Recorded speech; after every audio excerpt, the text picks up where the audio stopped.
नर हरि लाग दो विकार बिनु ईंधन, मिले न बुझावन हार। मैं जानो तो ही से व्यापै, जरत सकल संसार।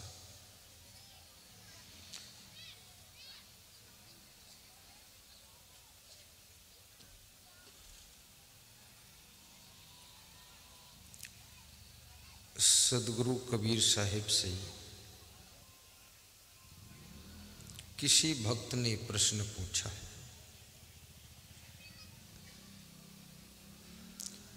भगवान कहाँ रहता है? परमात्मा कहाँ निवास करता है?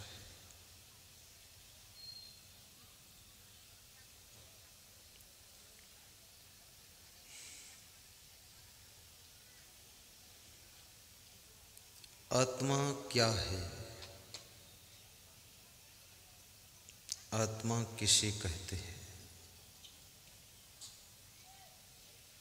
बहुत से भक्तों के मन में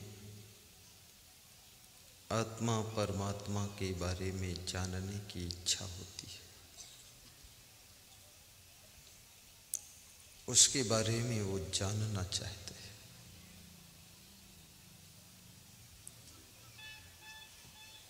आत्मा कौन है?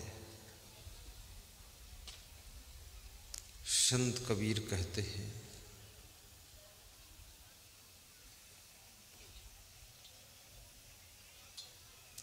ज्यों तिल माही तेल है, चकमक माही आग। तेरा साईं तुझ में, जाग सके तो जाग।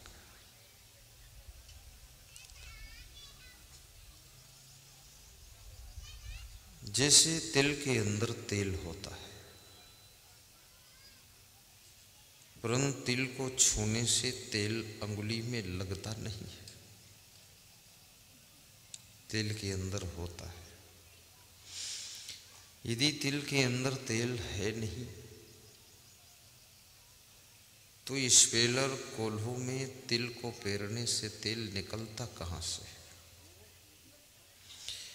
और निकलता है ये तो सच है, इसका मतलब है ये भी सच है। तो जब तिल के अंदर तेल है तो उसको छूने से आपकी उंगली में तेल लगता क्यों नहीं?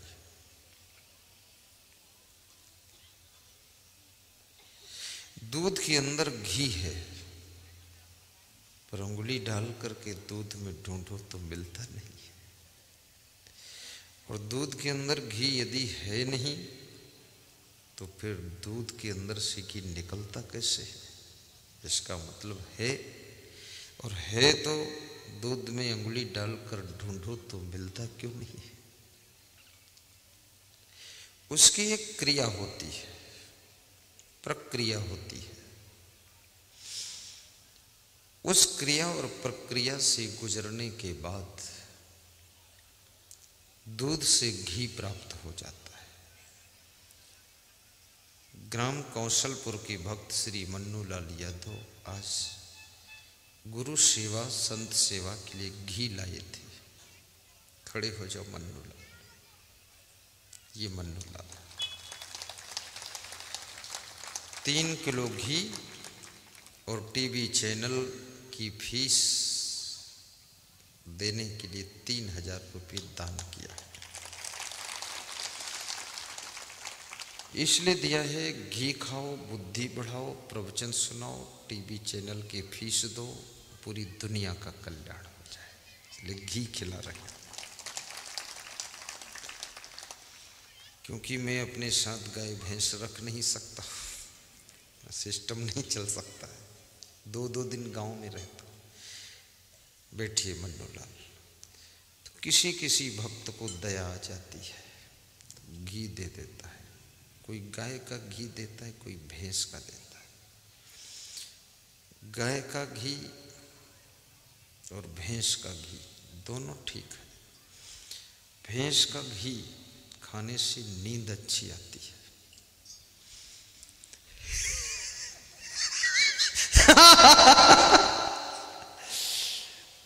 गाय का घी खाने से एक्टिव अच्छा रहता है, सक्रिय रहेगा, ज्यादा दिमाग बढ़ता है। लेकिन ज्यादा घी खाने से आदमी खुद ही भैंस हो जाता है। इसलिए बहुत ज्यादा नहीं, केवल 1 चम्मच बस। ये तो दवाई है, 1 चम्मच बहुत।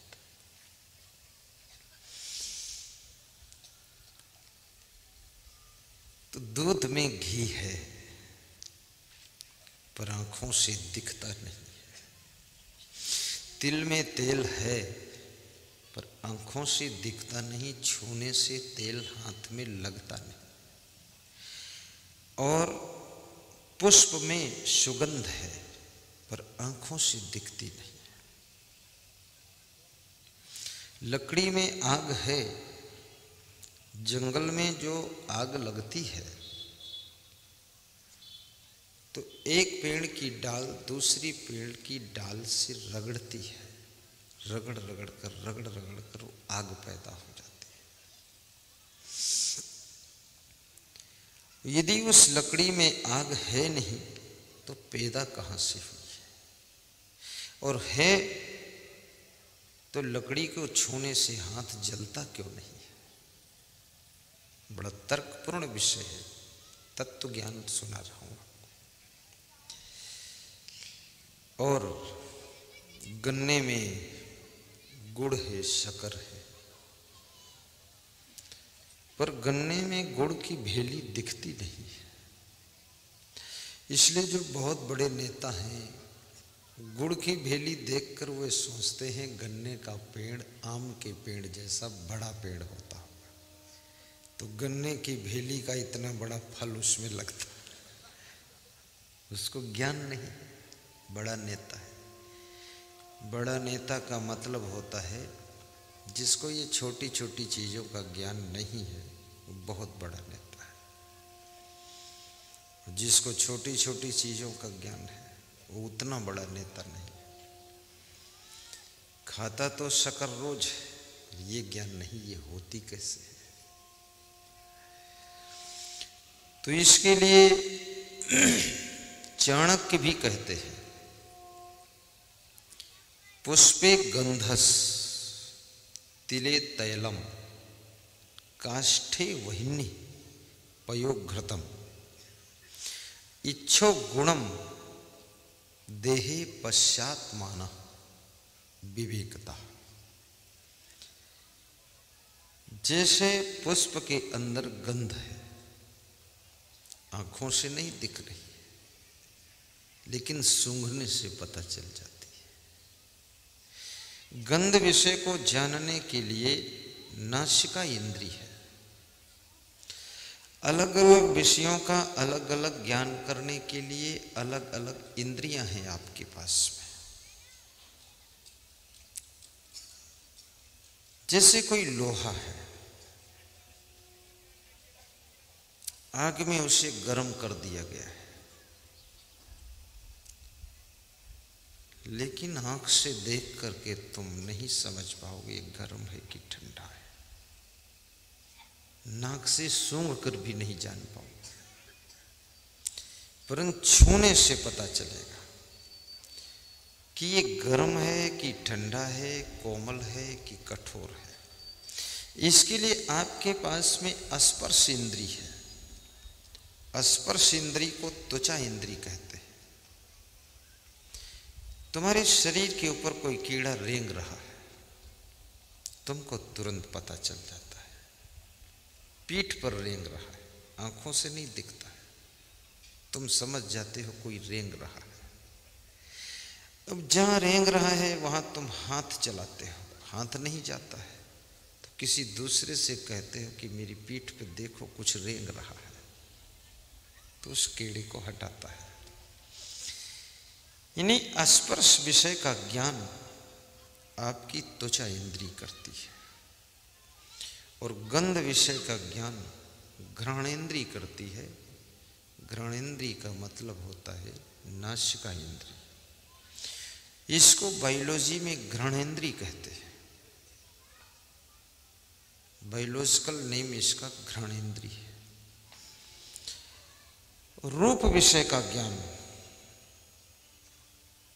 कौन काला है, कौन गोरा है, कौन सुंदर है, कौन कम सुंदर है, लाल रंग कौन, पीला रंग कौन, इसका ज्ञान तुम्हारी त्वचा नहीं करती, कान नहीं करते, नासिका नहीं करती, जीभ नहीं करती।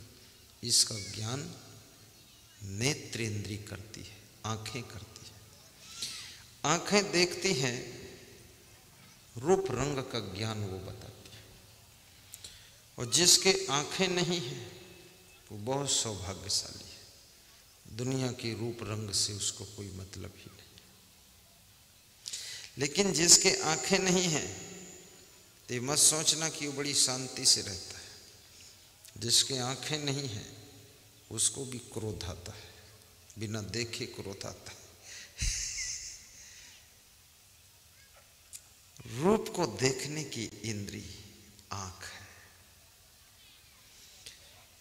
और आंख बहुत चंचल इंद्रिय है। और इस आंख को सुंदर चीज पसंद है। जो भी सुंदर दिखाई देता है उसको ये आंख देखती रहती है, सुंदर। इसलिए स्त्रियां और लड़कियां सुंदर बनने के लिए भारी कसरत करती है। ये बहुत क्रीम पाउडर लगाती है और गाल को रगड़ रगड़ के उसको काले से गोरा बना देती है। पीठ में गोबर लगा है, केवल मुंह सुंदर है, क्योंकि इनको मालूम है कि लोग मुंह ही देखते, पीठ तो देखता नहीं कोई।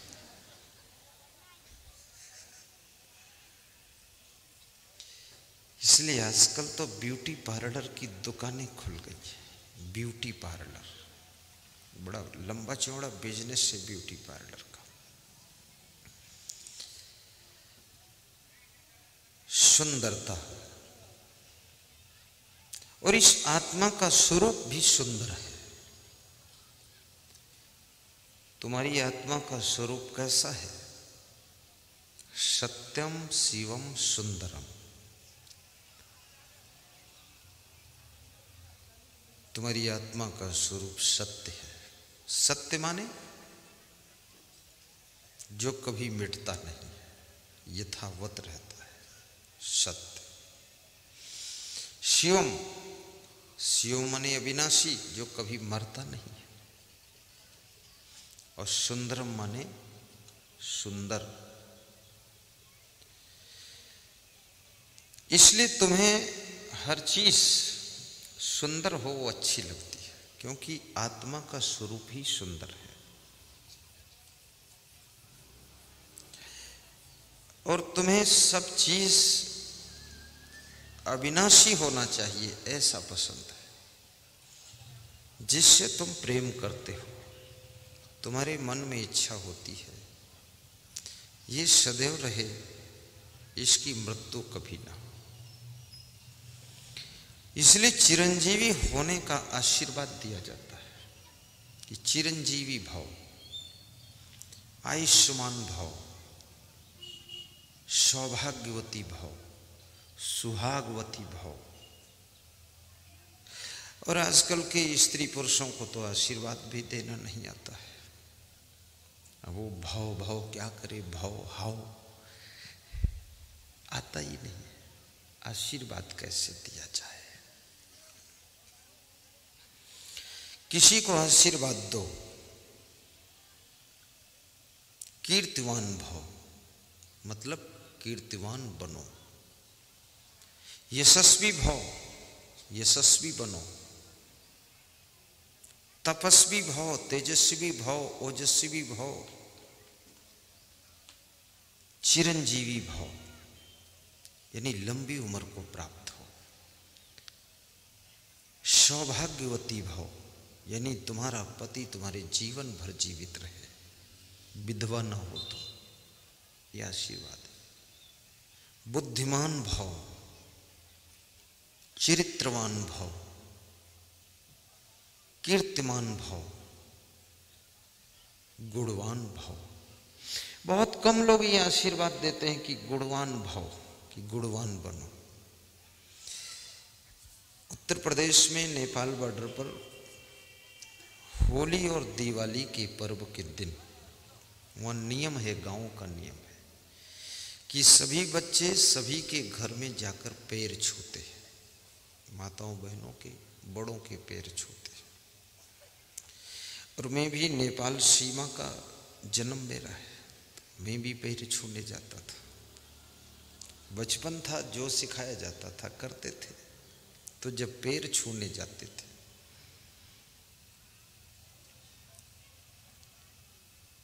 तो उस गांव की स्त्रियां यही आशीर्वाद देती थी, खूब बड़े हो जाओ। अब किस चीज में बड़े हो जाओ, शरीर से बड़े हो जाओ तो ऊंट बन जाओ। मुझे उसी समय संदेह होता था, ये आशीर्वाद क्या दे रही, खूब बड़े हो जाओ। फिर कहती थी बहुत जल्दी विवाह हो जाए, फिर बोलती थी नन्ही मुन्ना आ जाए। तो मैंने अपनी माँ से कहा, मैं तो अब इनका आशीर्वाद लेने जाऊंगा नहीं, क्योंकि नन्ही मुन्ना की जरूरत नहीं, हमें तो साधु बनना है। ये नन्ही मुन्ना बता रही है, अब उसको आशीर्वाद देना आता नहीं है। बच्चों को आशीर्वाद दो कि बुद्धिमान भव, चरित्रवान भव, गुणवान भव, महान भव। और बच्चों को आशीर्वाद दो यशस्वी भव, कीर्तिमान भव। ये बहुत जल्दी विवाह होने का आशीर्वाद, इसमें क्या है? विवाह तो पशु पक्षी भी कर लेते हैं, बिना फेरा घूमे कर लेते हैं। सब विवाह हो गया, सब संतान को जन्म दे रहे हैं। हाँ, विवाह के लिए जो आशीर्वाद मांगे तो उसको विवाह के लिए भी दे दो। बहुत से लोग मेरे पास आते हैं, पुत्र के लिए आशीर्वाद मांगते हैं। अब कितनी महिलाएं रोने भी लगती हैं कि महाराज कुछ तो करो। सब द्वार खटखटा कर देख चुकी हूं, कहीं से कुछ भी एक चूहिया तक पैदा नहीं हुई। आप कुछ ऐसी कृपा करो कि इसमें से शेर पैदा हो जाए। कहां क्या लफड़ा है। अब उनको ये खबर भी नहीं कि ये साधु है, ब्रह्मचारी है, पैदा होने वाला होगा तो भी रुक जाएगा, इधर मत आ। लेकिन उनको ये भी पता है कि महात्मा जी तपस्या करते हैं, कुछ तेज तप है, कुछ बोल देंगे तो हो जाएगा। और वास्तव में मैं तो खैर किसी को आज तक बोला नहीं हूं कि जाओ तुम्हारे पुत्र हो जाए, मुंह से बोला ही नहीं। लेकिन फल जरूर दे दिया, सेव फल दे देता हूं कि आधा आधा पति पत्नी खा लेना, जा करके गुरु का ध्यान करना। कभी कभी वो पत्नी पूरा खा जाती है, वो सोचती आधे में कहीं आधा ही बच्चा पैदा हुआ तो क्या होगा, पूरा खाऊं। पूरा खा लेती है तो डबल पैदा होता है, जुड़वा 2। फोन आता 2 हुए हैं, तो हमने कहा पूरा फल खा लिया था क्या? बोले पूरा मैंने खा लिया, खंडित ना होता कि। हमने कहा अपने आप सेटिंग मत कर, 2 सेव फल दिया था, दोनों खा लिया। बोले दोनों खा लिया। तो हमने कहा तो बच गई, नहीं तो 4 होते एक साथ। अभी आशीर्वाद कहां से फलित हुआ, कैसे हुआ, ये गुरुदेव श्री क्षमादेव ही जान सकते हैं।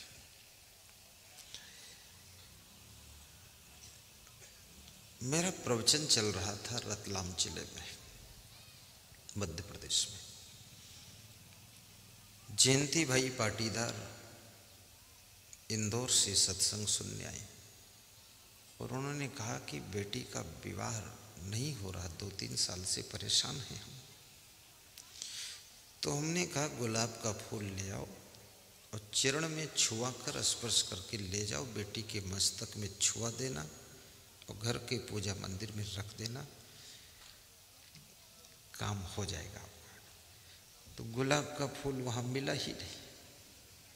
तो वहीं पड़े थे 2-4 फूल गेंदा के, उसी में से उठा लिया उसने और चरण में छुआया, ले गया।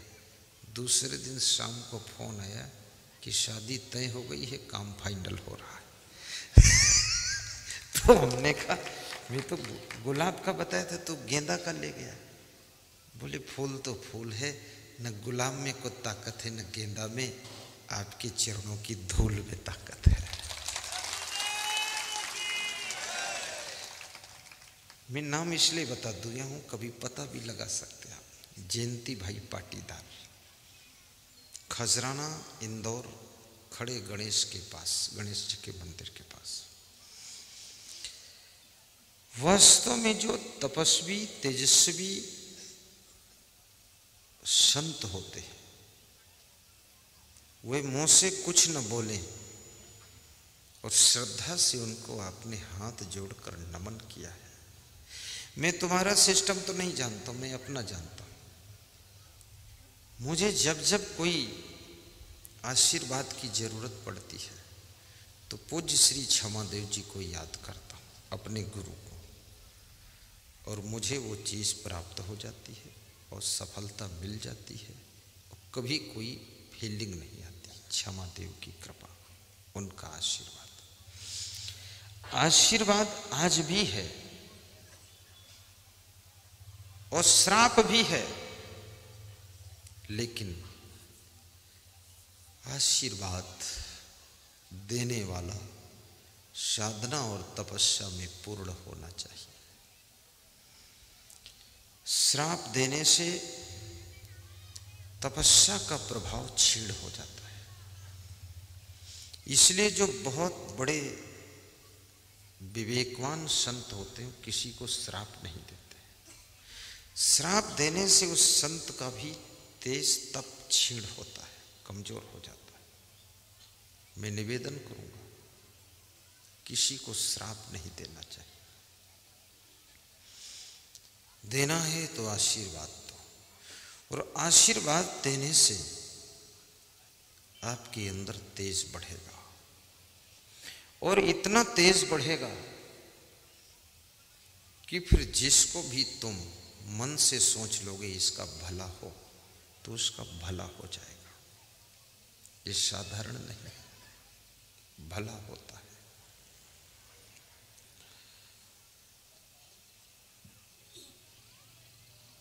छोटे लोगों को चाहिए कि अपने से जो बड़े लोग हैं उनको धन्यवाद दें, और बड़ों को चाहिए कि अपने से छोटे लोगों को आशीर्वाद दें। जिस घर में, जिस परिवार में, जिस पार्टी में, जिस समाज में, जिस आश्रम में, जिस परिवार में आशीर्वाद और धन्यवाद की परंपरा जीवित है, वो परिवार बहुत उन्नति करता है। दादा दादी, माता पिता, इनको सदैव अपने बच्चों को आशीर्वाद देना चाहिए, शुभ कामना रखना चाहिए, और बच्चों को चाहिए कि अपने दादा दादी, माता पिता को धन्यवाद दें, और बड़ों को चाहिए कि धन्यवाद प्राप्त करने वाले कार्य भी करें। ये फोकट में धन्यवाद लेने की कोशिश मत करें। ये मत सोचे कि उम्र बड़ी है इसलिए मैं बड़ा हूं, धन्यवाद बड़ा मिलना चाहिए। उम्र बड़ी है, बड़ी उम्र वालों को भी धन्यवाद है, लेकिन बड़ी उम्र वालों को कोई बड़ा कार्य भी करना चाहिए, महान कार्य करना चाहिए। अलवा जलवा उल्लुल जुल्लुल एरे गहरे नत्थु खेरे जैसे नहीं रहना चाहिए। अगर तुम बड़े हो तो शराब पिए कैसे पड़े हो।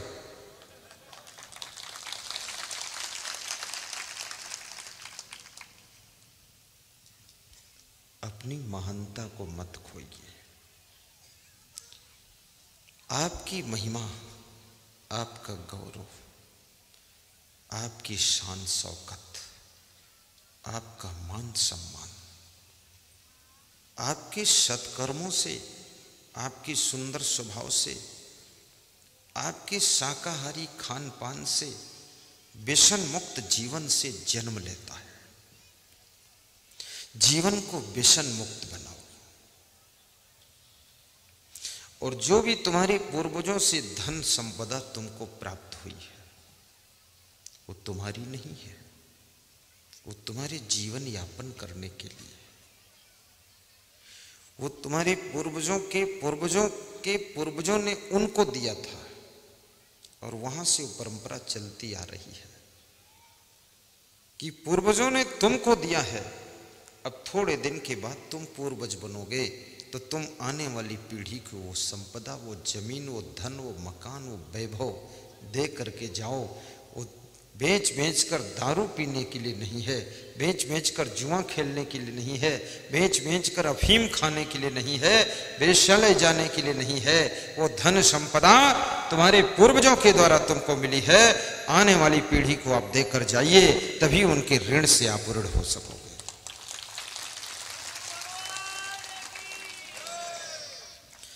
कोई साधु संत किसी आश्रम के महंत बना दिए जाओ, वो आश्रम आपका नहीं है। आप उस आश्रम की संपदा की सुरक्षा करने के लिए, आश्रम की संपत्ति को धर्म प्रचार में लगाने के लिए, आश्रम का उत्थान करने के लिए, आश्रम में आने वाले भक्तों को भक्ति धर्म सिखाने के लिए, आश्रम में आने वाले सभी भक्तों को भोजन भंडारा खिलाने के लिए तुमको वहां का महंत चुना गया है। वहां का तुमको गुंडा नहीं चुना गया है कि बपौती धर के बैठ जाओ। बेईमान कहीं का। कितने महंत गुंडे हो गए, उनसे कोई बोले तो मरवा भी देंगे वे तुमको। और उनके यहाँ जाओ तो एक रोटी नहीं मिलेगी। एक गरीब गृहस्थ के द्वार पर कुछ नहीं तो अंगाकर रोटी मिल जाएगी, अरसा रोटी, खपुर्री रोटी, चिल्ला रोटी, चिल्लाना नहीं पड़ेगा, बिना चिल्लाए चिल्ला रोटी मिल जाएगी। पर ऐसे ऐसे मठ है, ऐसे ऐसे मंदिर है, 100-100 एकड़ जमीन है वहां धूर्त रह रहे हैं, धूर्त मूर्ख लोग। और उस जमीन की कमाई न जाने कहाँ खर्च करते हैं, वो खीसे काट के खड़े रहते हैं, मुंह फैलाते रहते हैं। अरे तुम साधु संत हो, तुम्हारे आगे पीछे तो कोई पत्नी पतना बाल बच्चे भी नहीं हैं, फिर भी ये 100 एकड़ 50 एकड़ जमीन, इसमें आश्रम की उन्नति क्यों नहीं हो रही? मकान क्यों नहीं बन रहा? गाड़ी क्यों नहीं आ रही है? भंडारा क्यों नहीं हो रहा? खीर पूड़ी क्यों नहीं खिला रहे हो भक्तों को? इसकी संपत्ति कहाँ जा रही है? कहाँ फंसे हो तुम बाबा जी? जल्दी निकलो बाहर, छोड़ो आश्रम।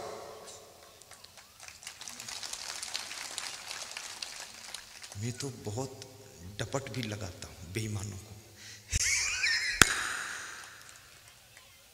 आश्रम के तो मठाधीश हो,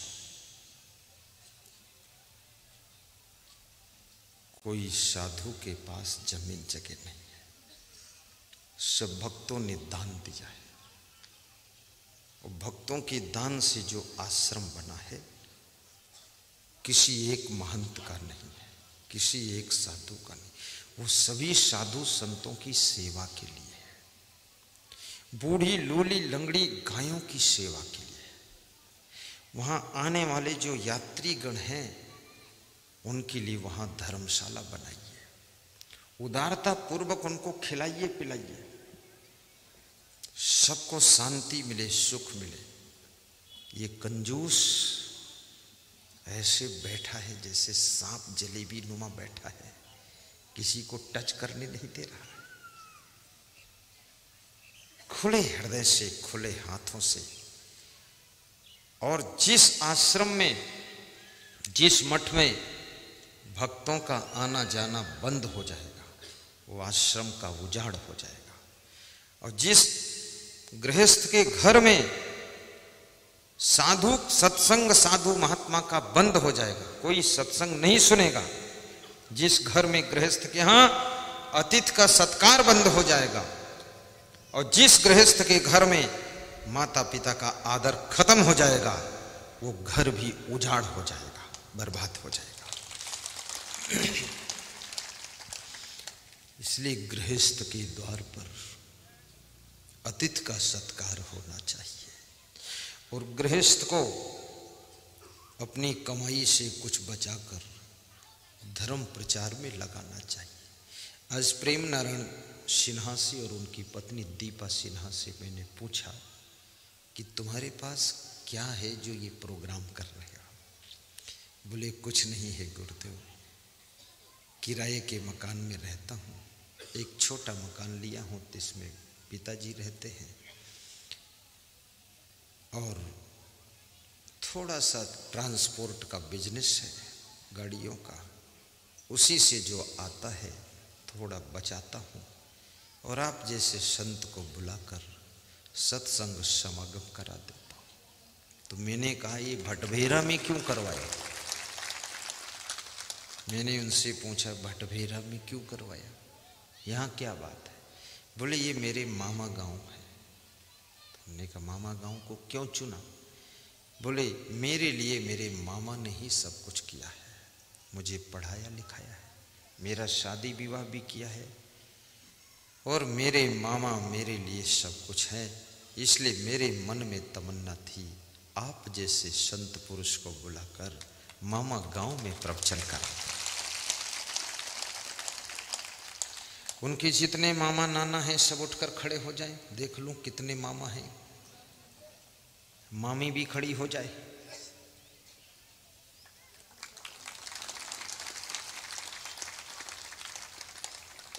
एक ही मामा दिख रहा है और मामा कहाँ है? सब मामा व्यवस्था में लगे। एक मामा पीछे है, हाथ उठा रहे।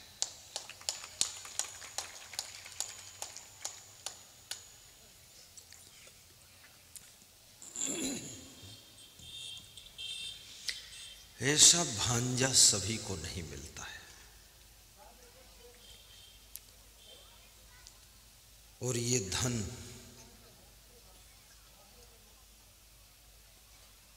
तो मैंने कहा जब इतना धन नहीं तो क्यों लगाते हो? बोले क्या पता गुरुदेव,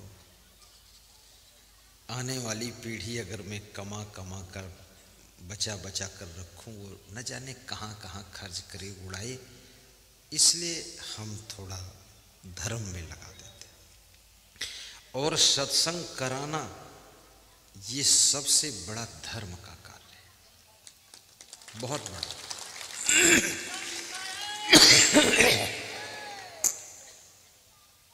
आप देख लो, पीछे मुड़ के देखो कितने लोग हैं।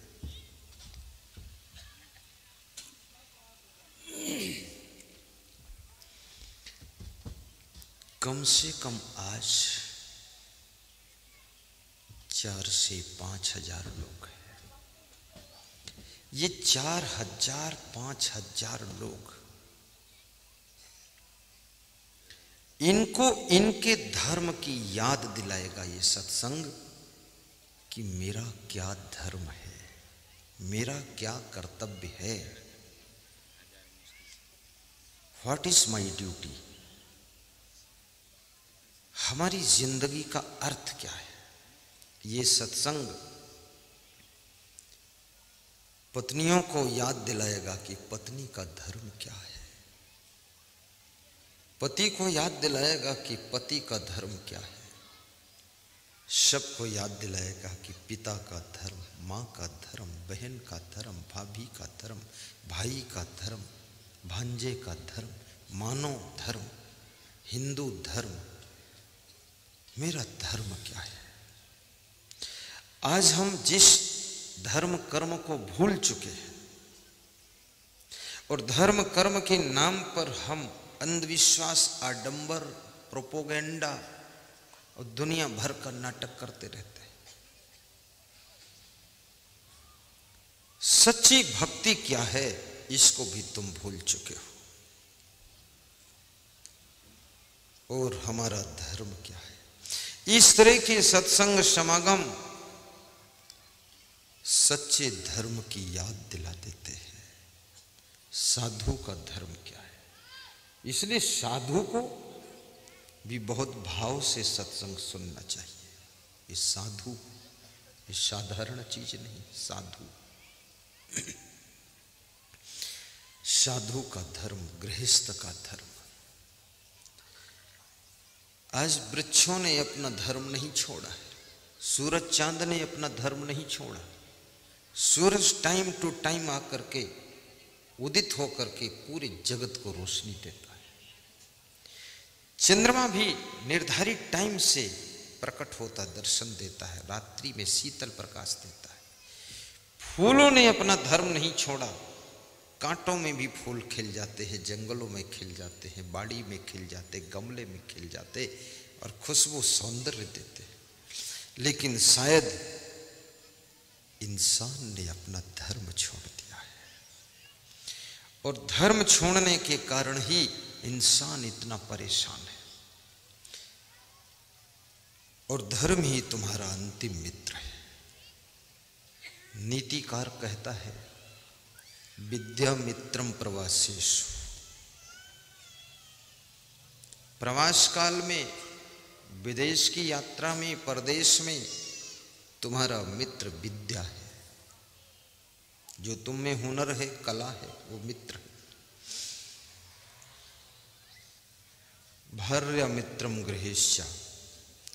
और घर में तुम्हारा मित्र तुम्हारी पत्नी है। व्याधि तस्य सुधम मित्रम। और बीमारी में, रोग में तुम्हारा मित्र औषधि है। और कुछ औषधियां ऐसी बनी हैं जो बीमारी आने से पहले ही खाई जाती है, जैसे पोलियो ड्रॉप। 2 बूंद जिंदगी के, 2 बूंद डाल दो, पोलियो अटैक नहीं होगा पहले से। कुछ दवाएं ऐसी हैं तुम्हारे जन्म लेने से पहले तुम्हारी मां के इंजेक्शन दे दिया जाता है।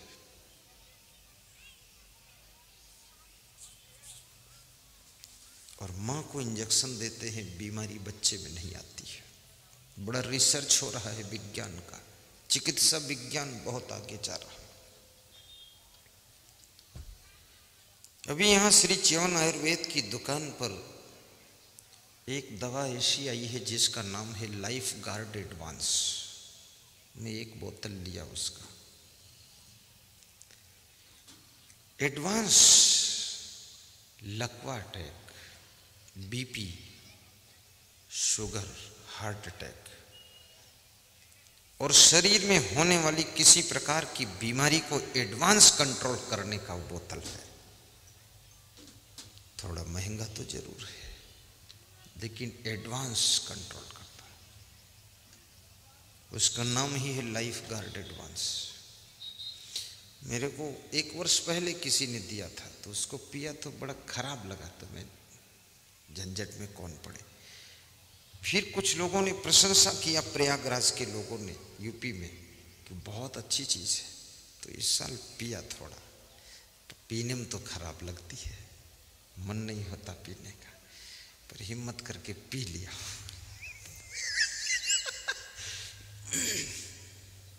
एडवांस। और गृहस्थ व्यक्ति अगर चाहता है कि मैं निरोगी रहूं, 200 ग्राम गाय का दूध पिया करो।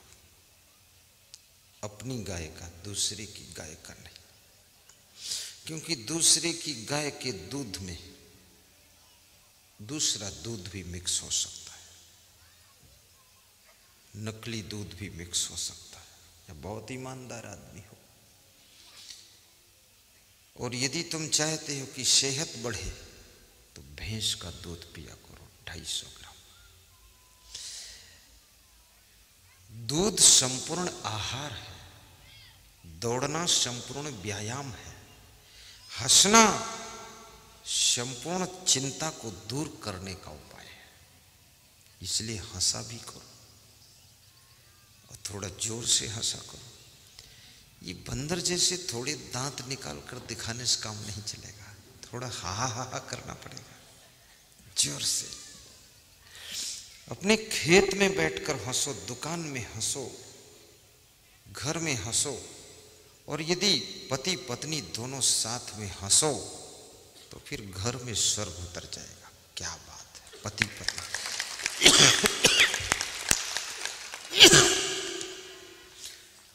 पति पत्नी बहुत कम लोग हंसते हैं, दूसरे की पत्नी के साथ ज्यादा लोग हंसते हैं।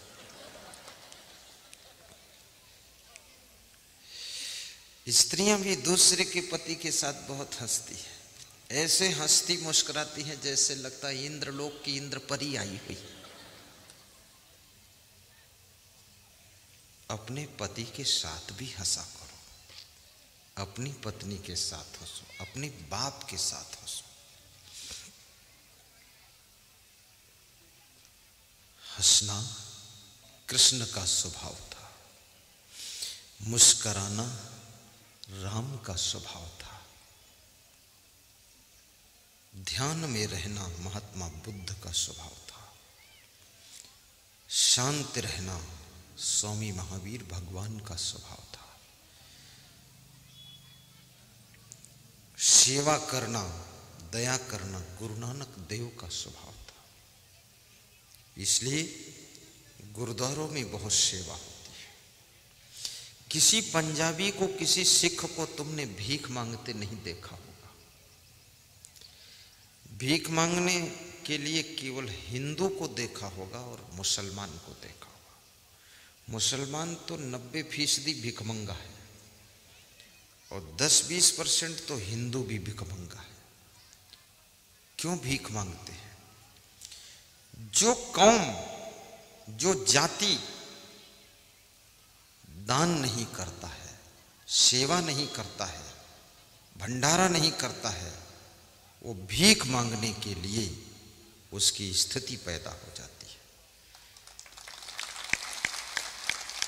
सरदारों के किसी भी गुरुद्वारा में जाकर देख लो, खुले भंडारा चल रहा है।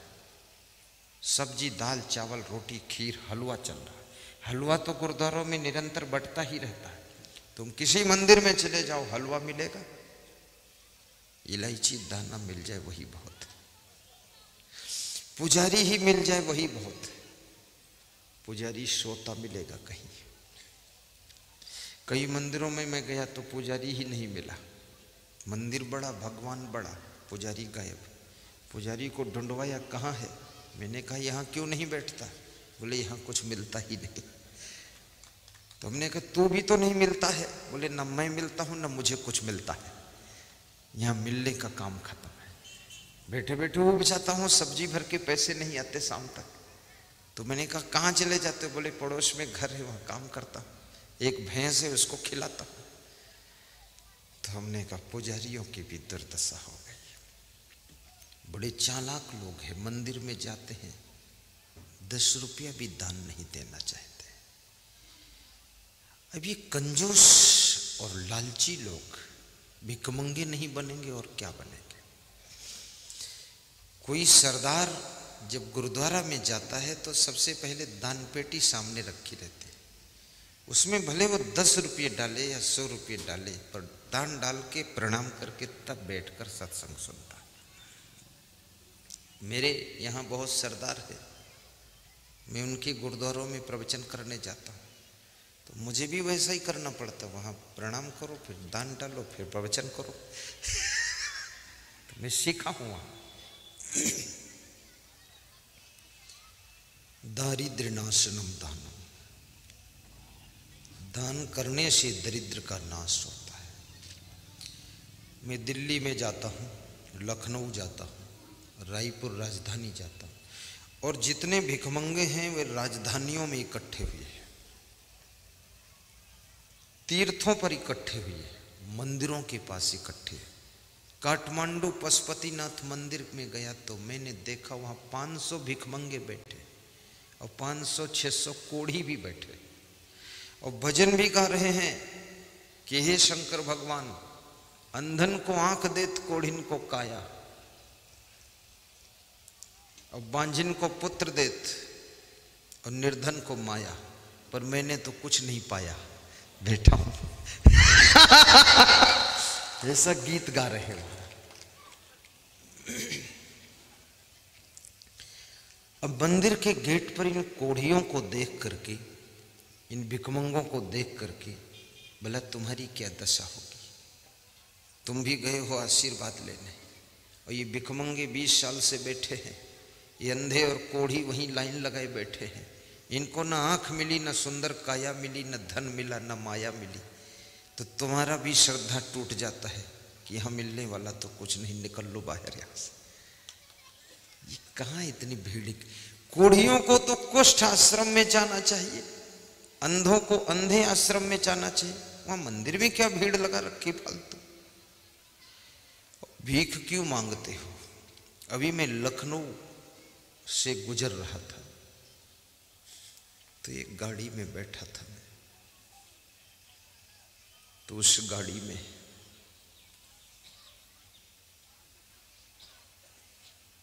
शीशा खटखटा रहे थे भिखमंगे लोग, कुछ छोटी छोटी लड़कियां कुछ लड़के ठोक रहे थे शीशा, खोलो। तो मेरे साधु की तरफ खटखटा रहे थे, मेरी तरफ खटखटा रहे थे।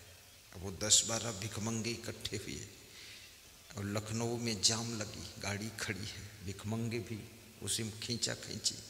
वो साधु मेरे साथ था, वो जो कंधे पर रुमाल धरे। तो फिर जब कोई नहीं खोलता था अपना अपना शीशा गाड़ी का, तो मैंने कहा सब भिखमंगे मेरे पास आओ, मैं खोलता हूँ। खोला मैंने। भिखमंगों के लिए भी मैं अपनी गाड़ी में 10 की नई गड्डी रखता हूँ और 5 की नई गड्डी रखता हूँ, कुछ सिक्के भी रखता हूँ, दे भी देता हूँ, कभी कभी समझा भी देता हूँ। तो वो गाड़ी दूसरे की थी, मेरी गाड़ी थी नहीं, मेरी छूट गई थी मध्य प्रदेश में, तो मैं दूसरे गाड़ी में था, तो उसमें कुछ पैसे थे नहीं। तो मैंने खोला, हमने कहा इधर आओ तुम भिखमंगो। तो हमने कहा कि तुम्हारी उम्र 10 साल है, 15 साल है, 8 साल है, तुम भीख क्यों मांग रहे हो? तुम्हारा बाप तुम्हारी माँ तुमको भोजन क्यों नहीं खिलाते? तुम्हारी उम्र है स्कूल में पढ़ने की, स्कूल में जाकर पढ़ो, अफसर बनो, कर्मचारी बनो, सर्विस करो, बिजनेस करो। भीख मांगते हो, भारत देश का गौरव खत्म करते हो।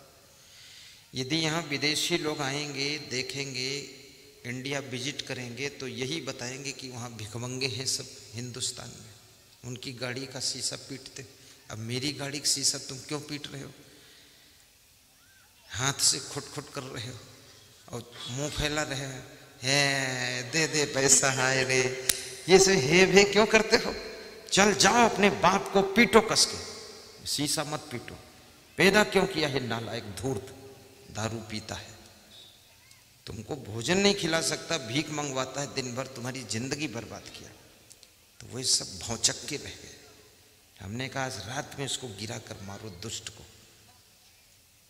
तुमको जानवर बना दिया। गाड़ी में हम बैठे, शांति से बैठने नहीं देते, शीशा पीटते हो, चिल्लाते रहते हो, दे दे कुछ दे दे, मुंह में अंगुली लगाते, है भूखा हूं।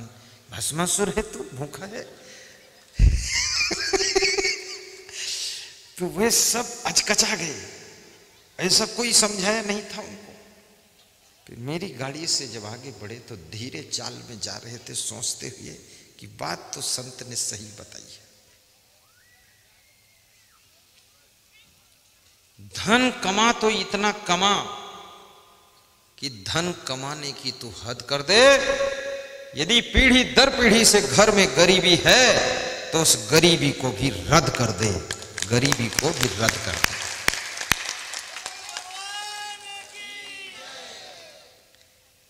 देने लायक दाता बनो, मंगता नहीं बनना है। और मैं समस्त मनुष्य जाति से निवेदन करता हूं, अपने बच्चों को कुछ देना न देना, लेकिन उनको योग्य बना देना, सत्संग से जोड़ देना, भक्ति तरफ मोड़ देना, अच्छे संस्कार दे देना। आपके बच्चे जहां रहेंगे वहां सुखी रहेंगे। मैं साधु बना, मेरे माता पिता ने मुझे कोई धन थोड़े दिया था। देना चाहते दे भी सकते थे 1-2 लाख, लेकिन दिया नहीं। क्यों नहीं दिया? नहीं दिया। और क्यों नहीं दिया? वो भी चालाक है, खिलाड़ी है, क्यों दूं? जाओ बनो बाबा जी, जाओ तुम। लेकिन संस्कार दिया था, सेवा का संस्कार। मेरे गुरु जी ने क्या मुझको दिया? ज्ञान दिया है, जो पैसे से भी कहीं नहीं मिल सकता ज्ञान। वैराग्य दिया, कितना धन दे दो, वैराग्य नहीं पैदा होगा आपके अंदर। आत्मबोध कराया, भक्ति दिया, सद्गुण दिया, सदाचार दिया, संस्कार दिया, मानव मानव के साथ व्यवहार करने की कला सिखा दी। आज हम छत्तीसगढ़ में भी हैं तो भी हम सुखी हैं, उड़ीसा में रहें तो भी सुखी हैं। गुरु ने क्या नहीं दिया हमको? गुरु ने वो दिया हमको जो दुनिया का कोई दे नहीं सकता है। इसलिए अपने शिष्य को अच्छे अच्छे संस्कार दीजिए। मैं भोजन खाऊं, उसके बाद तुम देख लो आगे। संस्कार की बात कर रहा हूं। जिस थाली में भोजन करूंगा उस थाली को तुम देखोगे तो लगेगा कि ये धुली हुई थाली है, धोई नहीं गई है। एक हाथ से खाऊंगा, दोनों हाथ से नहीं, और थाली में एक कण नहीं छोड़ूंगा, एक कण, और ज्यादा लूंगा भी नहीं, और एक भी कण जूठन भी अलग नहीं गिरेगी मेरी। ये संस्कार गुरु का दिया हुआ है। ये संस्कार गुरु ने मुझको 11 वर्ष अपने साथ साथ रह करके सब कर करके सिखाया है। स्नान करना सिखाया, नल कैसे साफ करना चाहिए, खाना कैसे चाहिए, थाली पोंछ के खाना चाहिए, जूठन नहीं डालना चाहिए, बिखराना नहीं चाहिए। ये मेरे गुरु ने दिया। याद रखना, सूरज तो सबको धूप दे रहा, ऊर्जा दे रहा, एनर्जी दे रहा, प्रकाश दे रहा, लेकिन जो अपने कमरे का दरवाजा खिड़की बंद करके अंदर बैठा हुआ है, उसके लिए सूरज की गलती नहीं है, उस आदमी की गलती जो अंदर बैठा हुआ है।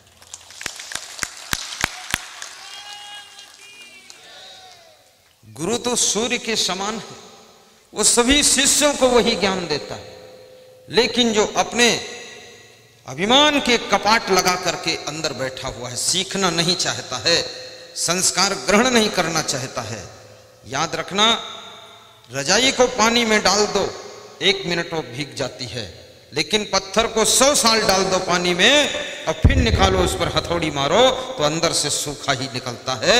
जो पत्थर जैसे दिल हैं जिनके, वह कोई संस्कार नहीं प्राप्त कर सकते हैं, और जो रजाई और कपड़े जैसे हैं तुरंत भीग जाते हैं और धन्य हो जाते हैं। इसलिए माता पिता से भी संस्कार प्राप्त करो। और ये भी कहूंगा, आपके माता पिता में कई अवगुण हो सकता है, वो गुड़ा को घिस सकते हैं। गाय दूध भी देती है और गोबर भी देती है, तो दूध खाते हो कि गोबर खाते हो?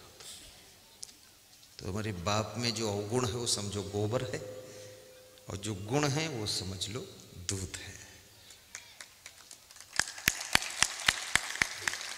गुलाब के पौधे में कांटे भी हैं, फूल भी हैं। तुम फूल सूंघते हो कि कांटे सूंघते हो? फूल। तो तुम्हारे बाप में भी कुछ खुशबू है, कुछ बदबू है, कुछ कांटे हैं, कुछ फूल है। फूल की खुशबू ले लो और कांटों से थोड़ा बच के रहो। उस बाप से मारपीट मत करो, गाली गलौज मत करो, चलो कोई बात नहीं। कभी कभी माँ में भी अवगुण होते हैं, उन वो मनुष्य रूप हैं बेचारे।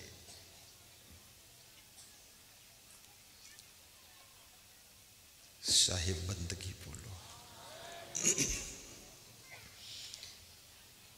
हमारे प्रभु अवगुण चित ना धरो। गाइए, सब गाइए, दोहराइए।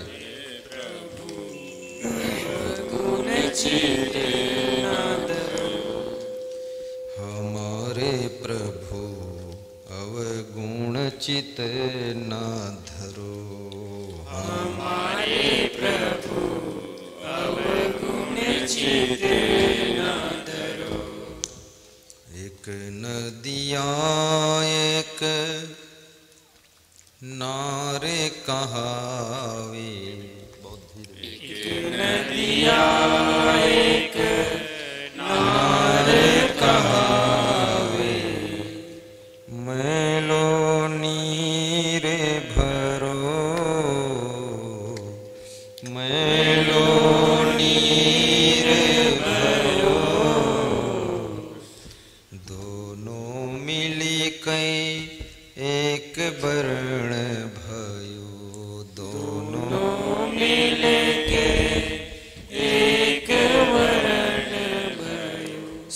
केसरी नाम परो हमारे प्रभु अवगुण चित न धरो। सब दोहराओ, गाओ। अवगुण चित न धरो हमारे प्रभु अवगुण चित न धरो। ध्यान देना है। एक तो गंगा नदी है, दूसरा गंदा नाला है। गंदा नाला जब गंगा जी में शामिल हो जाता है तो गंदे नाले का जल भी गंगा जल हो जाता है। ध्यान देना। और गंगा जी का जल भी जब गंदे नाले में कभी कभी चला जाता है तो गंगा जल भी गंदे नाले का जल हो जाता है। इसलिए जब तक आप वो जल गंगा जी के साथ में है तब तक ही वो गंगा जल है, और साथ छोड़ा और गंदे नाले का साथ कर लिया तो फिर गंदे नाले का जल बन जाता है। ऐसे जब तक तुम सत्संगी भाइयों बहनों के संग में हो, जब तक तुम कोई सदगुरु के संग में जुड़े हो, तब तक ही तुम गंगा जल के समान निर्मल हो। उनको छोड़ करके, उनको त्याग करके तुम गलत लोगों के साथ शामिल हो जाओगे, गंदे लोगों की संगत कर लोगे तो फिर गंदे नाले के जल बन जाओगे। इसलिए जिंदगी भर सदगुरु से, संतों से और भक्तों से और सत्संगी भाइयों बहनों से जुड़े रहना चाहिए, ताकि जिंदगी भर गंगा जल बने रहो, गंदे नाले का जल ना पड़े। लगता है भट्ट भेरा के श्रोताओं में दम है, क्योंकि जय बोल रहे हैं। कुछ जिंदा है तभी तो जय बोलते। जैसे कोई साधु है ना, गुरु का साथ छोड़ दे, उसमें फिर गंदगी आने लग जाती है। साधुओं का साथ छोड़ दे, गंदगी आने लग जाती है, बुराई आने लग जाती है। क्योंकि इस मन को निरंतर फिल्टर करना पड़ता है। जैसे आप सुबह सुबह महिलाएं घर में झाड़ू लगाती है, लेकिन दोपहर में फिर कचरा कहाँ से आ जाता है। दोपहर फिर झाड़ू लगाती तो शाम को फिर कचरा कहाँ से आ जाता है। फिर शाम को झाड़ू लगाती, पोंछा भी लगाती, और फिर रात बीतती और सवेरे उठती है तो फिर कचरा निकलता है। ये कचरा आता कहाँ से, और आता हुआ दिखता भी नहीं, किधर से आता, कहाँ से आता, कौन लाता है, दिखता नहीं आंखों से, पर आता नहीं है तो निकलता कैसे है, और निकल जाता है तो फिर रह कैसे जाता है, फिर आ जाता है नया कचरा। बढ़िया होशियार आदमी, सोहेला का चेला है। प्रेम है, पत्रकार जी है, ताली बजाता। कभी किसी नेता से पंगा मत लेना, और पत्रकार से पंगा मत लेना। ये हिंदुस्तान में एक तो नेता और दूसरा पत्रकार, ये जिसको चाहे उसको ऊपर उठा दे और जिसको चाहे उसको नीचे गिरा दे। इसलिए मैं उसका, देखो अब ये ऊपर उठा रहा है, तुमको नहीं उठाया, उधर गया उठाने, मुझको उठा दिया। कल पेपर में आ जाएगा कि राष्ट्रीय संत असंग देव। हाँ लगा दो, इनको भी उठा दो। हाँ, लगाओ लगाओ, लंबा मारो।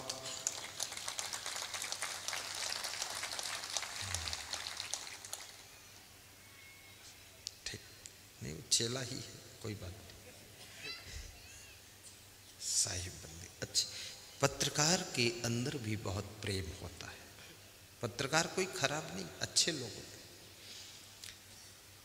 उज्जैन में कुंभ मेला था तो मैं अपने साधना कक्ष से बाहर निकला तो एक पत्रकार 25 साल की उम्र का गेट के बाहर खड़ा था, जाली के बाहर। बोला अंदर आ जाऊं गुरुदेव? हमने कहा आओ। तो बोला बहुत दिन से आपका प्रवचन सुनता था, देखने की इच्छा थी, चरण छू लो? हमने कहा छू लो। छू लिया। फिर बोला कुछ दान लाया हूं तुम्हारे लिए, दे दूं? तो हमने कहा दे दो। 2500 रुपये दिए। बोले आपके प्रवचन से हमारा करोड़ों का फायदा हुआ है। मैं भी बुराइयों की तरफ जा रहा था, बिल्कुल ब्रेक लग गया, तो करोड़ों में से 2500 आपको दान देता हूं। तो मैंने ले लिया, डिब्बे में डाल दिया। मैं डिब्बे में डाल देता हूं, कभी व्यक्तिगत अपने अकाउंट में पैसा जमा नहीं करता। मुझे अपना अकाउंट नंबर भी नहीं मालूम, संस्था का अकाउंट नंबर।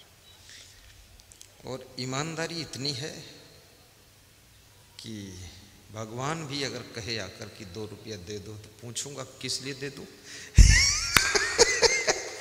और शाम को उससे भी हिसाब मांगूंगा कि बताओ खर्च कहाँ किया भगवान तुमने। बहुत ईमानदारी। और ईमानदारी, जिम्मेदारी, वफादारी, बहादुरी, साहस, प्रेम, सहनशीलता, क्षमा, तप, दया, गम खाना, ये सब गुण मनुष्य को हाई लेवल पर पहुंचाते हैं। आदमी धन से हाई लेवल पर नहीं जाता है। आज जो आपके देश के प्रधानमंत्री हैं, माननीय नरेंद्र दामोदर दास मोदी, उनके पास बहुत धन नहीं था, लेकिन जो मैंने अभी काउंटिंग कराया ये गुण थे। उसमें सहनशीलता बहुत है, नम्रता भी बहुत है, सरलता भी है, साहस भी है, दबंगई का गुण भी है, गम खाने का गुण भी है, हाथ जोड़ने का गुण भी है, सफाई शुद्धता का गुण है, ईमानदारी भी है, वफादारी भी है, जिम्मेदारी है। इसलिए वो गरीब घर का लड़का, शाहू परिवार का बेटा, चाय बेचने वाला छोकरा, आज वो प्रधानमंत्री बनकर बैठा हुआ है। जब से नरेंद्र मोदी प्रधानमंत्री बना है ना, तब से साहू लोग बहुत खुश हैं। पहले साहू लोगों को मैं टेंशन में देखता था कि छत्तीसगढ़ में साहू क्यों नहीं मुख्यमंत्री बनता है, और जब से प्रधानमंत्री बन गया साहू, तब से साहू चुप है कि बस बोलना नहीं है, पूरा हाई पावर।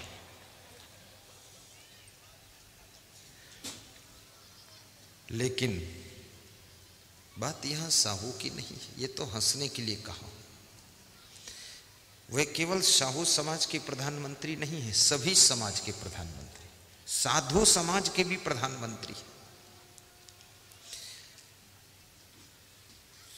मनमोहन सिंह जो प्रधानमंत्री बने, उनमें भी नम्रता, सरलता, सहनशीलता, शांति, गम खाना, सौम्य रहना, ये सब गुण थे। अन्यथा कांग्रेस पार्टी में क्या कम नेता है? एक से एक दमादम है, कम नहीं है, लेकिन किसी को चांस नहीं दिया गया, उनको चांस मिला। अब भाषण कभी किया नहीं, 10 साल प्रधानमंत्री वो भी रहे हैं। हाँ, 10 साल। मैं देखता हूं, किसी को आगे बढ़ना है, देश लूटने की जरूरत नहीं है, किसी आदमी को लूटने की जरूरत नहीं है, किसी की जेब काटने की जरूरत नहीं, बेईमानी, छल कपट, बदतमीजी करने की जरूरत नहीं है, न क्रोध करने की जरूरत है, न लोभ करने की जरूरत है। जरूरत है तो इस बात की जरूरत है कि अपने आप को गुणवान बनाइए, खुद को महान बनाइए, खुद को कर्मयोगी बनाइए और त्याग से रहिए। ईमानदारी, वफादारी, जिम्मेदारी, साहस का गुण, सहनशीलता, नम्रता का गुण। आप चाहे साधु समाज में रहे, चाहे नेता समाज में रहे, आप टॉप नंबर पर चले जाएंगे।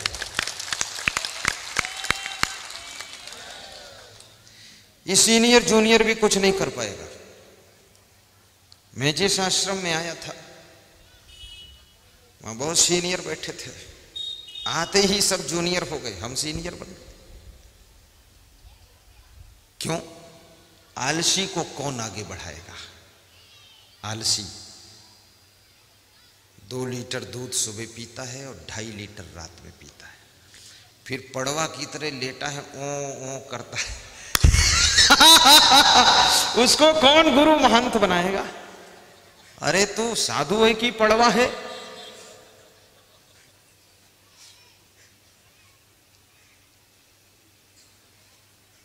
मैं आते ही 1 महीने बाद आश्रम का कैशियर बना। मेरे गुरु ने देखा इनकी बुद्धि कैशियर फैशियर से और ऊपर है, तो मैंने कहा कैशियर वैशियर मत बनाओ गुरुदेव, संपूर्ण साम्राज्य संभालूंगा मैं, और तुम्हारे साम्राज्य को 10 गुना नहीं 1000 गुना बढ़ाने का संकल्प लेता हूं। मुझे और कुछ करना ही नहीं जिंदगी में है, न घर में मोह करना है। अब घर छोड़कर साधु बने, फिर घर में एक टांग फंसाए रहे तो विकास क्या होगा आश्रम का? यहां चोट्टई करता रहूंगा, घर रुपया भेजता रहूंगा, एक चवन्नी नहीं दूंगा घर, क्योंकि घर वाले क्या कोढ़िया है? उसको बहुत बढ़िया काम करना चाहिए, वो भी तो मेरा भाई है। तेरे पास बुद्धि क्यों नहीं, काम क्यों नहीं करता? मेरे को दान दे, तेरी उन्नत होगी, तू मेरा भाई है। विकास शुरू हो गया, मेरा गुरु खुश हो गया, और वास्तव में समर्पित भाव से जिस क्षेत्र में तुम लग जाओगे उसी क्षेत्र में तुम टॉप पर चले जाओगे, कोई रोकने वाला नहीं। और मैं तो निवेदन करूंगा कि देश के लिए जब कोई चुनाव करना हो, लोभ और लालच में किसी सरकार को मत बनाइए, समझदार हो। ये देखिए कौन सी सरकार हमारे देश की सीमाओं की रक्षा करेगी, कौन सी सरकार हमारी देश की संपदा की रक्षा करेगी, कौन सी सरकार हमारे देशवासियों की भिखमंगापन को मिटा देगी, इनको सेल्फ डिपेंड बना देगी, आत्मनिर्भर बना देगी, उस सरकार को चुनिए। ये कोई सरकार है पूरे देश को भिखारी बना दिया है, सब भीख मांगने की लाइन में लगे हैं कि 2 किलो चावल मिल जाए हमको। अरे भिखमंगो। और फिर सरकार कहती है हम गरीब के साथ हैं। अगर तुम गरीब के साथ होते तो आज गरीब गरीब नहीं रहता, गरीब भी अमीर बन जाता। आज भी गरीब गरीब है, इसका मतलब तुम गरीब को गुमराह करते हो, तुम गरीब के साथ नहीं हो, गरीब को बेवकूफ बनाकर उसकी वोट लेते हो। वोट नहीं देना है, बस छांट छांट के। खैर, मैं तो इसलिए बता रहा हूं क्योंकि हिंदुस्तान देश के लिए मेरी भी शुभकामनाएं हैं, देशवासियों के लिए भी मेरी शुभकामना है। और मैं यही चाहता हूं, अब इस देश के अंदर जनसंख्या नियंत्रण का कानून आना चाहिए, ताकि मच्छर की तरह ये मनुष्यों का जन्म ना हो। बहुत हो गई संख्या, सड़क पर जाम, बस में भीड़, रोड पर भीड़, ट्रेन में भीड़, हवाई अड्डे पर भीड़, हॉस्पिटल में भीड़, सब भीड़ भाड़ मची हुई है। और सरकार को चाहिए कि भारत देश के अंदर 8 लेन, 10 लेन, 20 लेन की रोड निकालना चाहिए। ओवरब्रिज के ऊपर overbridge. Dubai, Hong Kong, Indonesia, Malaysia में जाकर देखो, ब्रिज के ऊपर ब्रिज है। हमारे यहाँ तुम देख लो, 4 लेन के बाद 4 लेन शुरू हो गई। 8 लेन बन जाए, 8 लेन के ऊपर फिर 8 लेन बन जाए। जो दूर जाने वाले यात्री हैं, जिनको रायपुर से बिलासपुर जाना है, वो सीधे वहीं उतरे जाकर। पूरा ब्रिज बना हुआ है, बीच में वहां कहां तुम उतरे पड़े सिमगा में, खामखा जाम में फंसे। दुबई में जाकर देख लेना, वहां लाल बत्ती, पीली बत्ती, नीली बत्ती ये नहीं मिलती है, पुलिस चौराहों पर खड़ी नहीं मिलती है। 20 लेन की रोड है दुबई में, 20 लेन। तुम्हारे यहाँ 4 लेन की बनती, उसी में खुश हो जाते हो। 20 लेन, बड़े बड़े कैमरे लगे हैं। 80 किलोमीटर की स्पीड से ज़्यादा गाड़ी चलाओगे तुम्हारे अकाउंट से 5,000 रुपये कट जाएंगे। ऐसा कंप्लीट विज्ञान है वहाँ। और यहाँ तो इतना तेज चलाएंगे जो खड़ा है उसी को मार डालेंगे जाकर। हाँ, जिसको देखो एक्सीलेटर खींच रहा है झर झर झर झर, और देखा कि 2-4 लोग खड़े हैं तो और एक्सीलेटर जोर से खींच दिया, दिखा दिया कि दम है, तुम्हारी दम निकाल दूंगा, हट जाओ रोड से बाहर। अंधाधुंध गाड़ी चला रहे हैं। कोई नियम है? साहिब बंदगी बोलो। कबीर साहब कहते हैं मानुष तेरा गुण बड़ा,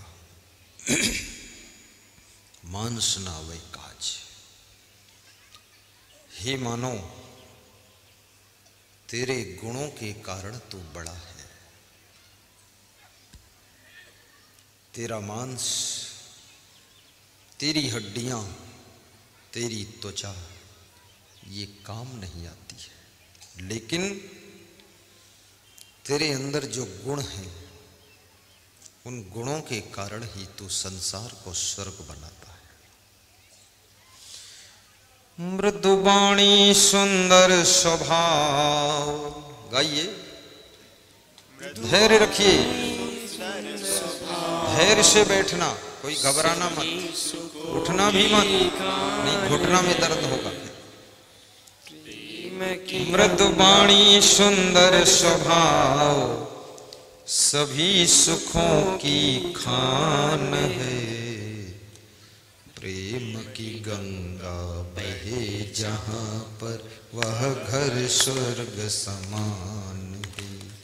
प्रेम की गंगा बहे जहाँ पर वह घर स्वर्ग समान है। मृदुवाणी सुंदर स्वभाव, मृदुवाणी सुंदर स्वभाव, सभी सुखों की खान है। प्रेम की गंगा बहे जहाँ पर वह घर स्वर्ग समान है। प्रेम की गंगा बहे जहाँ पर वह घर स्वर्ग समान है। कोई मना नहीं किया, आप गाते रहिए, मेरी तरफ देखो माता, गाओ। खिले फूल खुशियों के जहाँ पर, खिले फूल खुशियों के जहाँ पर, संकोच करते प्रेम की गंगा बहे जहाँ पर वह घर स्वर्ग समान है। प्रेम की गंगा बहे जहाँ पर, प्रेम की गंगा, प्रेम नारायण सिन्हा, प्रेम की गंगा, प्रेम नारायण सिन्हा।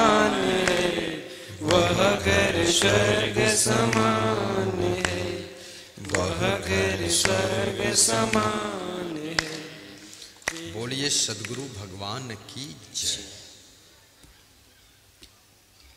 पोथी पढ़ पढ़ जग मुआ, पंडित हुआ न कोई। 2.5 अक्षर प्रेम का पढ़े सो पंडित हुए। कबीर साहेब की साखी बड़ी अद्भुत है।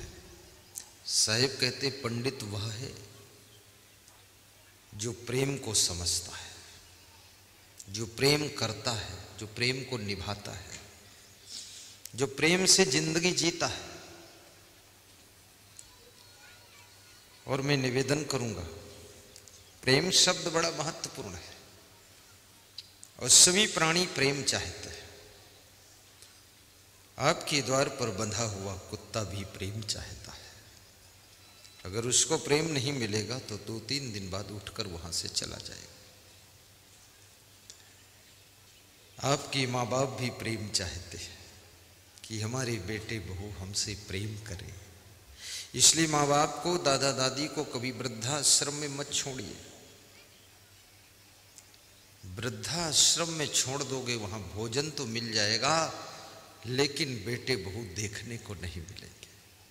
आपके दादा दादी तुम्हारी याद कर करके जल्दी मर जाएंगे। इसलिए वहां मत छोड़ना, क्योंकि जिनसे प्रेम होता है उनको रोज देखने का भी मन होता है, उनके पास बैठने का मन होता है, उनसे बोलने का मन होता है और उनको छूने का भी मन होता है। याद रखना, वहां किसको छुएंगे? दीवालों को छुएंगे।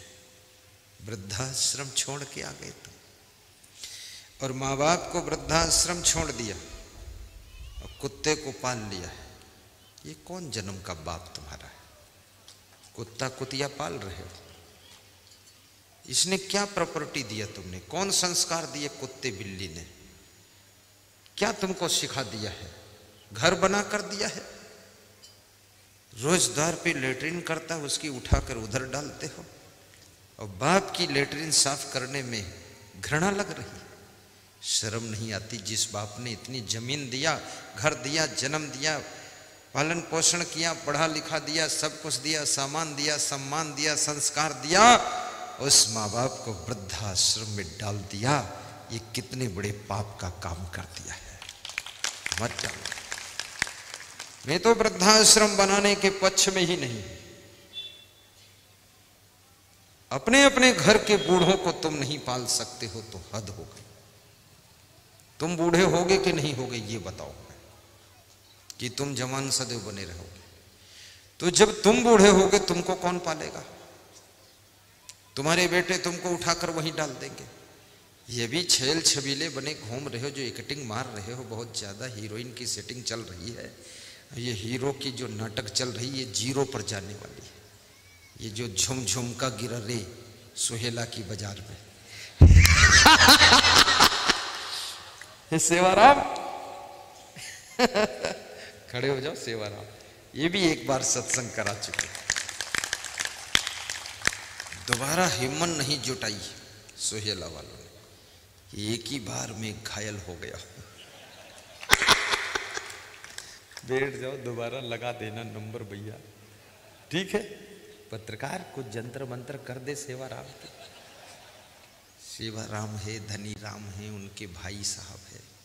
धनी राम भी आया, खड़े हो जाओ। धनी राम, धनी राम ये फालतू नाम नहीं है। धनी राम वास्तव है धनी राम, डॉक्टर है, बहुत अच्छा आदमी। लेकिन अब देखो धनी राम कब धन निकालता है। सत्संग करा देना, ठीक? और दक्षिणा वक्षिणा भी दे देना संतों को। माता पिता को एक मीटिंग भोजन नहीं चाहिए, लेकिन सुबह शाम अपने बेटे बहू को देखने की भूख है, वो भूख मिटाइए। हमारे आश्रम में एक सूरदास संत रहते थे, उसको दिखता नहीं था, लेकिन जब मैं कभी आश्रम वापस जाता था तो मेरे पैर पकड़ते थे पहले, उसके बाद मेरे हाथ पकड़कर ऐसे, तुमने कहा क्यों छूते हो, क्यों दबाते हो? बोले देख नहीं पाता हूं तो छू करके, छूने का मन होता, तुमसे प्रेम है इसलिए हाथ दबाकर छू देता। बोला तुम महान बनो, यही मेरी शुभकामना है। मैं तो सूरदास हूं, पर आप तो दुनिया को ज्ञान देना जाकर। प्रेम, इस प्रेम की परिभाषा को समझना कबीर साहब बहुत ढंग से समझा रहे हैं।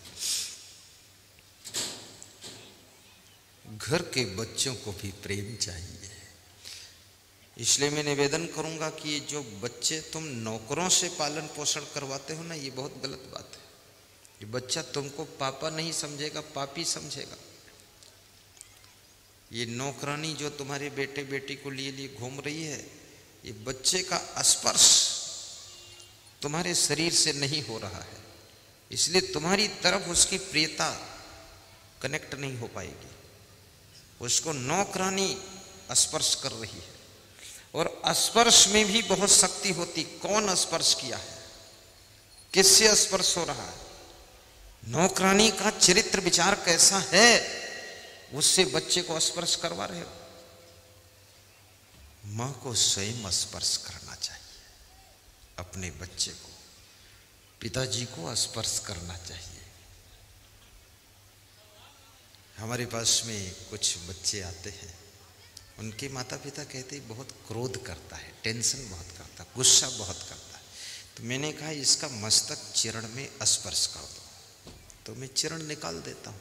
ऐसे तो चरण छूने की व्यवस्था ही नहीं, पूरा ढांक के रखता हूँ, क्योंकि ज़्यादा चरण छुआने से सब शक्ति खत्म हो जाएगी। हाँ, खाली चरण ही चरण रह जाएंगे, बाकी कुछ नहीं बचेगा। इसलिए सबको छुआना भी नहीं है। इसलिए यहाँ पर जब कार्यक्रम खत्म होता है ना, तो मैं एक लाल कपड़ा ढांक लेता हूँ, बस कपड़ा छू लो, चले जाओ। और कपड़ा में मेरा चरण छू गया है और उस कपड़े को तुम छू लोगे तो 10% तो भी शक्ति मिलेगी, लेकिन पूरा चरण छू लोगे तो 100% ले जाओगे। छूना नहीं, जब गुरु की इच्छा हो तभी छूना। तो उन्होंने बच्चे का मस्तक गुरु के अंगूठे के नाखून में स्पर्श कराया और मैंने 1 मिनट में उस बच्चे को थोड़ा संस्कार दिया। दूसरे दिन बच्चे को लेकर आए तो बोले कि आधी गुस्सा खत्म हो गई है। तो हमने कहा दूसरी बार स्पर्श करा दो, पूरी खत्म हो जाए। तो बोले इसीलिए लाया हूं, दूसरी बार क्या। तीसरे दिन आए, बोले बहुत शीतल हो गया गुर्दे को। तो हमने कहा मत स्पर्श कराना, नहीं बच्चा ही खत्म हो जाएगा। बिना बीमारी स्पर्श कराओगे तो करंट होता है। ऐसे थोड़े तुलसीदास ने लिख दिया।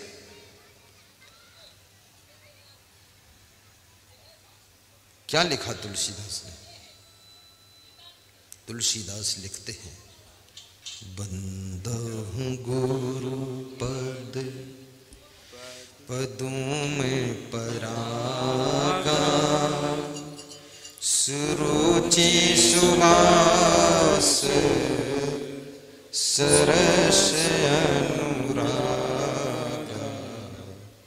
बंदहूँ गुरु पद पदों में परागा, सुरुचि सुवास सरस अनुरागा।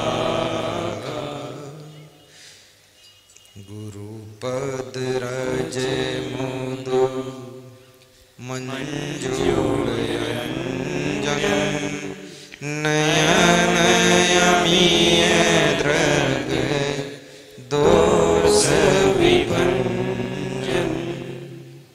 गुरु पद नख मुदु मंजूल अंजन, नयन यमीय द्रग दोष विभंजन। जितने दोष हैं विभंजित हो जाएंगे, खंड खंड हो जाएंगे, नष्ट हो जाएंगे। गुरु पद रज मुद मंजुल अंजन। उनके चरणों की रज अंजन का काम करती है, दिव्य दृष्टि देती है। और गुरु पद नख मणि गण ज्योति, सुमिरत दिव्य दृष्टि ही होती। ऐसा तपस्वी तेजस्वी गुरु हो, सदाचारी गुरु हो, वैराग्यवान गुरु हो, ब्रह्मचारी गुरु हो, भोगी गुरु नहीं योगी गुरु हो, जिसका जीवन त्याग तप से पूर्ण हो, ऐसा गुरु। जब तक नहीं होता है पूर्ण त्याग और प्रेम, तब तक किसी भी सिद्धि का आना नहीं अच्छा। उपदेश गुरुजनों की भुलाना नहीं अच्छा, अपने समय को व्यर्थ गंवाना नहीं अच्छा, अपने समय को व्यर्थ गंवाना नहीं अच्छा।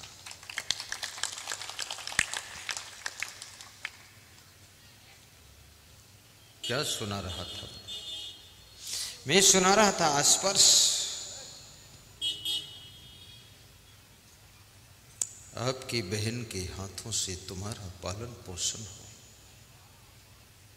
संस्कार अच्छे हो जाएंगे। इसलिए अपने बच्चे को सभी के हाथों में भी देना नहीं चाहिए। गलती मत करना ये। जिसको देखो उसी को लदा दिया। क्या माटी का धोंधा है ये? सबको देते जा रहे हैं। कितने लोग तो इतने भोले भाले रेलवे स्टेशन पर अनजान आदमी को भी बच्चा दे देते।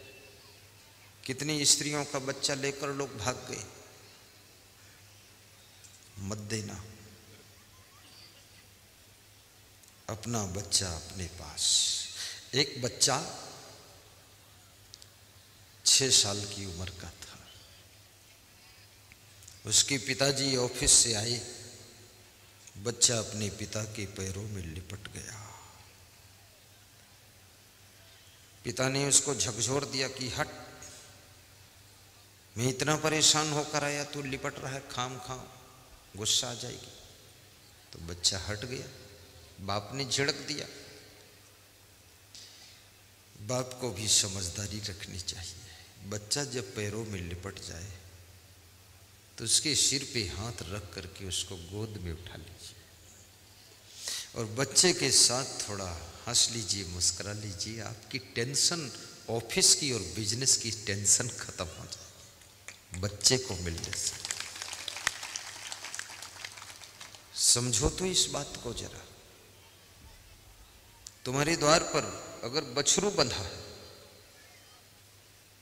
बछरू भी तुम्हारी टेंशन को दूर करता है। तुम जब आते हो पूंछ हिलाता है, कान हिलाता है, तुम्हारी तरफ देखता है, थोड़ा गर्दन हिला देता है, तुम भी खुश हो जाते हो। बछड़ा थोड़ा उछल देता है, समझ जाता मेरा मालिक आ गया है। तुम्हारे द्वार पर पले हुए कुत्ते भी तुम्हारी टेंशन को डाइवर्ट करते हैं, मोड़ देते हैं। तुरंत उठकर खड़े हो जाते, तुम आते हो। कुत्ता कितनी नम्रता सिखाता है, रिस्पेक्ट करने की शिक्षा देता है। कुत्ता सिखाता है कैसे रिस्पेक्ट करना चाहिए। उठ के खड़ा हो जाता है, पूंछ हिलाता है, तुम्हारे पैर चूमता है, फिर 2 पैर ऊपर करके खड़ा हो जाता है, अपना पेट दिखाता है, फिर तुम्हारे सामने उलट जाता, चारों पैर ऊपर कर देता, आत्मसमर्पण कर देता कि मालिक तुम्हारी शरण में हूँ, जो करना है करो, छोटे से पेट का सवाल है, मेरा भी ख्याल रखो। कुत्ता भी होशियार है। जूठी रोटी के टुकड़े खाकर, जूठे भात को खाकर अपने मालिक का कितना रिस्पेक्ट करता है। उन बच्चों को सीखना चाहिए जो दूध घी रोटी खाकर, पूड़ी कचौड़ी खीर खाकर, माँ का दूध पीकर, गाय भैंस का दूध पीकर बाप को आंख दिखाते हो। पागल कहीं के। चरण छू, मस्तक झुका दो और अपने बाप के सामने थोड़ा मुस्कुरा दो कि पिताजी ठीक है, आप मेरे मालिक। उन शिष्यों को धिक्कार है जो आश्रम में खूब मालपुआ हलवा उड़ाते हैं, गुरु की शरण में खूब खीर पीते हैं लीटर लीटर, और उसके बाद गुरु कब आया कब गया मिलना भी नहीं है। सोए हैं भैंसासुर, हाँ लेटे हैं धांधुमल। अरे उठ, गुरु को नमस्कार। मैं अपने आश्रम जाता हूं तो वहां तुम कहीं घर बनाओ, कहीं आश्रम बनाओ, 2-4 कुत्ते वहां आकर अपने आप रह लेते हैं। तुम लात मारो तो भी रहेंगे, डंडा मारो तो भी रहेंगे, कहाँ तक मारोगे, आखिर हार खा जाओगे, रहेंगे। रात में 12 बजे भी पहुंचता हूं तो कुत्ते सब उठकर आ जाते हैं कि नमस्कार साहिब, बंदगी आ गए आप। फिर मेरे आगे आगे चलते हैं, पूंछ हिलाते हिलाते। तो हमारे संत उनको हटाते कि हम हैं, तू क्यों काम कर रहा है, ये हट इधर। कुत्ता देखता है, बोलता है ये जब तक साधु रहेंगे तब तक मेरी इज्जत नहीं रहेगी। कोई ना होता तो मैं गुरुदेव को रिस्पेक्ट करता। कुत्ता भी प्रेम कर देता है। और तुम्हारे द्वार पर जो कुत्ता बैठा है, क्या पता तुमको किस जन्म की कोई आत्मा, तुम्हारे रिलेशन की आत्मा आई हो, तुम्हारे दादा दादी की आत्मा ही आ गई हो, भेष बदलकर, शरीर बदलकर, और बेचारी बैठी है कोई पशु के रूप में, गाय के रूप में, बैल के रूप में, बछड़ों के रूप में, कुत्ते के रूप में। क्योंकि आत्मा न कुत्ता है, न बिल्ली है, न बैल है, न गाय है, न बछरू है। पर याद रखना, ये आत्मा जो मनुष्य शरीर में कर्म करती है, उन कर्मों का फल भोगने के लिए जहां जहां इसका मोह माया लगा रहता है, वहां वहां जाकर के उस तरह के शरीरों को धारण करके वहीं पर ये जन्म लेती है और वहां निवास करती है। तुम्हारे द्वार पर कोई चिड़िया आए, उसको भी सताना मत। कोई हो सकता प्रेम का रिश्ता किसी जन्म का जुड़ा हो। और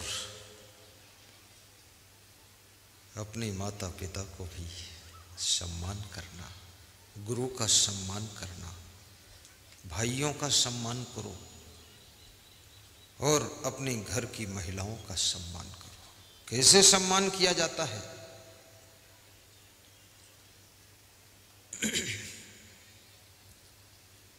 जब सीता का हरण हुआ, छोटी सी कथा है, और सीता जी को रावण लेकर चला गया। सीता जी आकाश में विलाप कर रही थी। जटायु गिद्ध आकर के रावण से संघर्ष करता है, रावण उसके पंख काट देता है, जटायु नीचे गिर जाता है, जटायु घायल हो गया। गिद्ध राम सीता की खोज करते करते गए तो देखा जटायु घायल है। पूछा तो उसने बताया सीता जी इधर गई हैं, रावण ले गया है। राम की गोद में जटायु घायल है। राम रो रहे हैं कि एक पंछी होकर भी एक नारी के सम्मान में अपनी जान को जोखिम में डाल दिया है, नारी की लाज बचाने के लिए। राम रो रहे हैं, जटायु हंस रहा है कि मेरे लिए भगवान मुझे गोद में लेकर मेरा सम्मान कर रहे हैं। नारी का सम्मान करने वाले व्यक्ति को भगवान भी सम्मान करता है उसका। इस बात को याद रखना। इधर द्वापर युग में देखिए, भीष्म पितामह सरसैया पर लेटे हुए हैं, मरने जा रहे हैं, मृत्यु निकट आ गई है। कृष्ण भगवान पास में खड़े हैं, कृष्ण हंस रहे हैं, भीष्म पितामह रो रहे हैं। तो कृष्ण से पूछा तुम हंसते क्यों हो? कृष्ण ने कहा कि भीष्म तुमने बहुत बड़ी गलती किया था। जिस समय द्रौपदी का अपमान हो रहा था, तुमने अपनी ताकत के बल से उसको रोका नहीं था, इसलिए आज सरसैया पर तुम मरने जा रहे हो। मैं तुम्हारे पास खड़ा खड़ा हंस रहा हूँ कि तुमने जो कर्म किया है उसका ये फल है। मुझे कोई दुख नहीं है, तुम मरो या जो भी हो, पर मैं देखने आया हूँ तुमको। भगवान भी हंसता है जो नारी के अपमान में सहायक रहता है।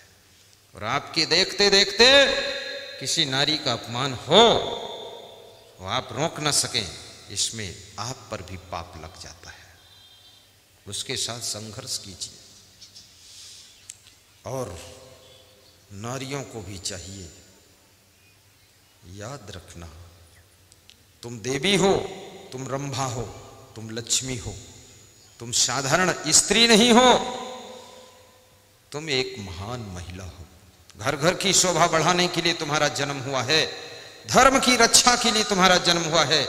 गृहस्थाश्रम में नवीन आत्माओं को जन्म देकर, बच्चों को अच्छे संस्कार देकर, देश भक्त, गुरु भक्त, गौ भक्त बच्चों को जन्म देने के लिए तुमने अवतार लिया है। इसलिए नारी तुम नारायणी हो, अपने स्वरूप को याद करो।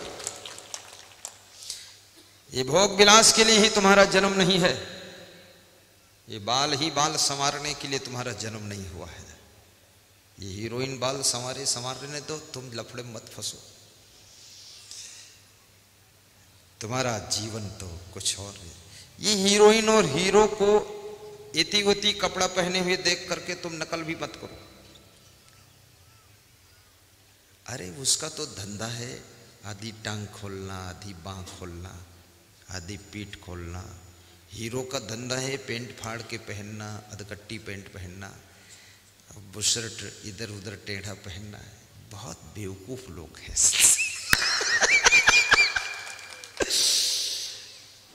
आप देखिए, मैं कोई फैशन नहीं करता हूं। मेरे सत्संग को मोबाइल के यूट्यूब में 17 करोड़ 10 लाख लोग आज की तारीख में सुन रहे हैं और डेली 5 लाख श्रोता बढ़ रहा है। डेली सबसे अधिक श्रोता बढ़ रहा है तुम्हारे सत्संग का। अभी 2 साल से ही यूट्यूब पर आया है, एकदम वायरल जैसा फैल रहा है, कोरोना वायरल। ऐसा सत्संग, क्योंकि जैसा मैं सत्संग करता हूं ना, एक कथा नहीं सुनाता मैं, सब तरफ बाण चलाता हूं। एकदम घर परिवार सुधर जाए, मनुष्य महान बन जाए, नारी नारायणी बन जाए, नर नारायण हो जाए, घर घर मंदिर हो जाए, और साधु संत भी सुधर जाए। ये सबको सुधारने का ऑपरेशन थिएटर है, ये कोई साधारण नहीं है। इसमें राम कृष्ण कबीर और महावीर बुद्ध भगवान सभी का सत्संग समाहित है और सभी का सम्मान है। लेकिन ये सत्संग केवल और केवल मनुष्य को महान बनाने के लिए। जोर से ताली बजाओ।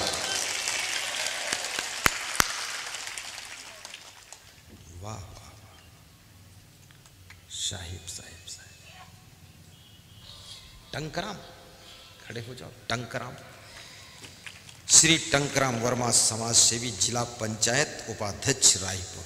अरे वाह, बहुत बड़ा पद है, इसीलिए मुस्कुरा रहे क्या?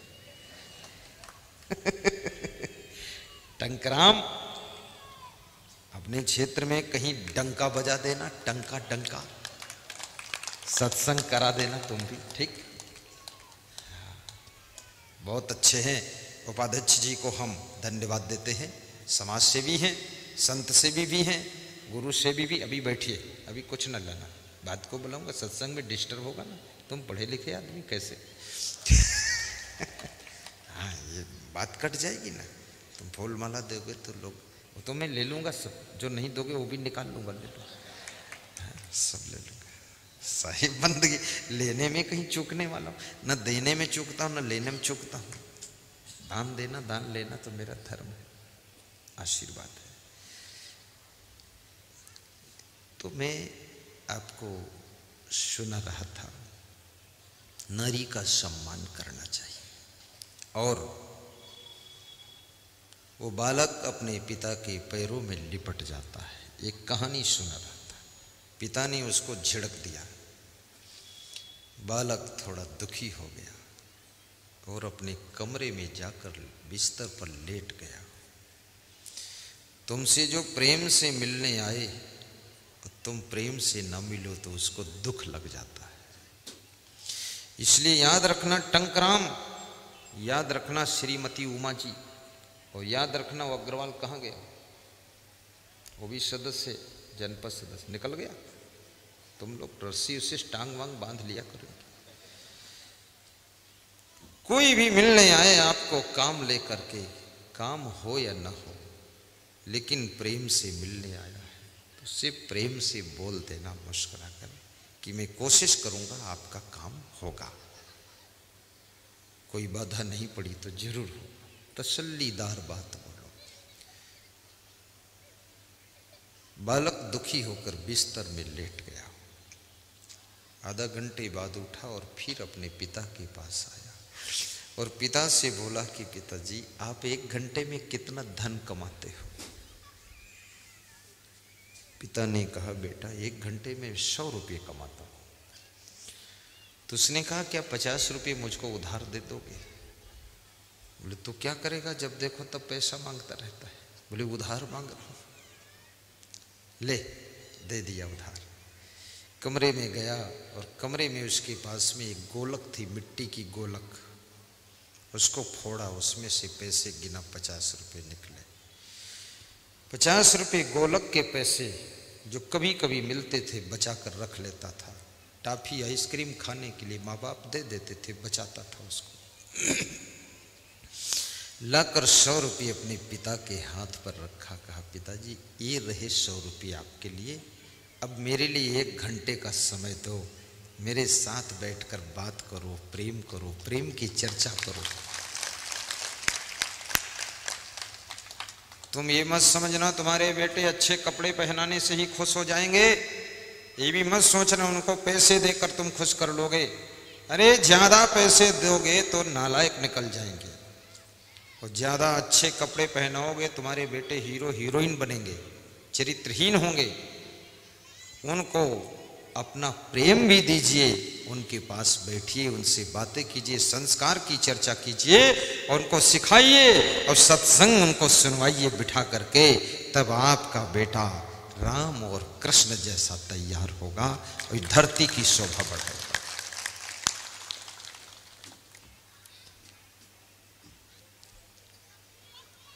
साहिब बंदगी बोलो।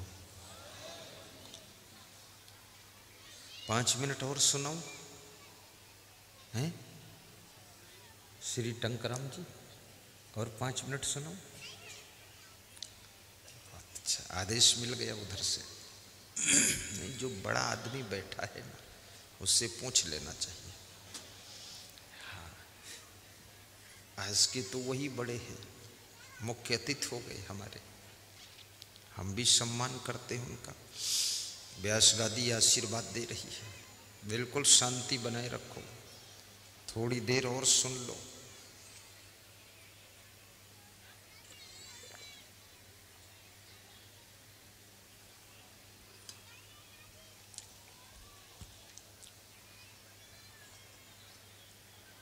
साहिब बंदगी, साहिब बंदगी।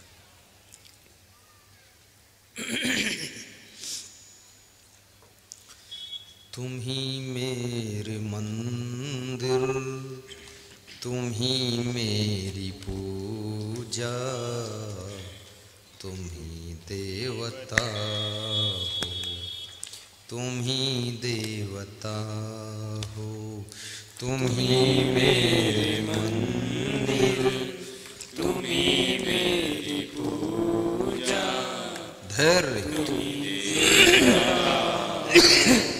तुम ही देवता हो।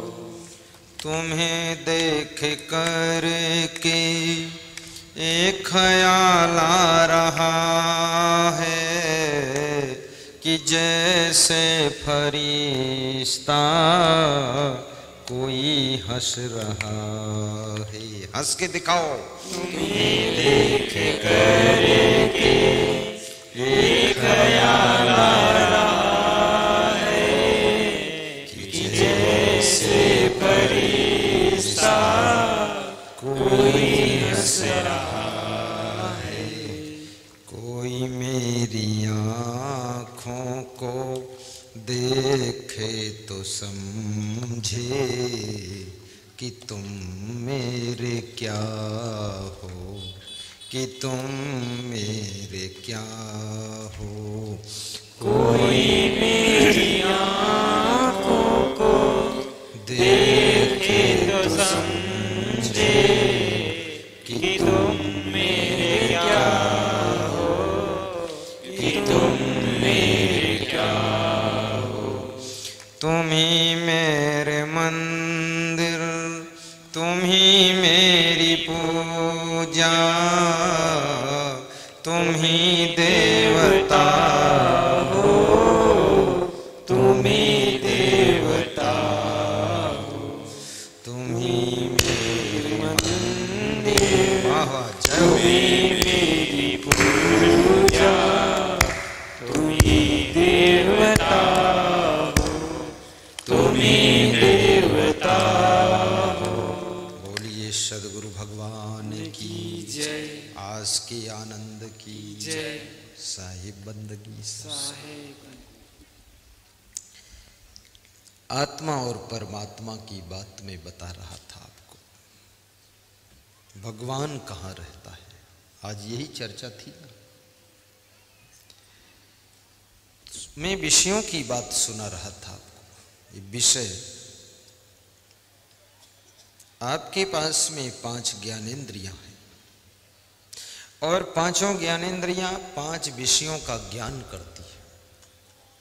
नेत्रेंद्री रूप विषय का ज्ञान करती है, कर्णेंद्री शब्द विषय का ज्ञान करती है, जिह्वा इंद्री स्वाद विषय का ज्ञान करती है, स्पर्श इंद्रिय त्वचा कोमल कठोर गरम नरम ठंडे का ज्ञान करती है, नासिका इंद्री गंध सुगंध दुर्गंध का ज्ञान करती है।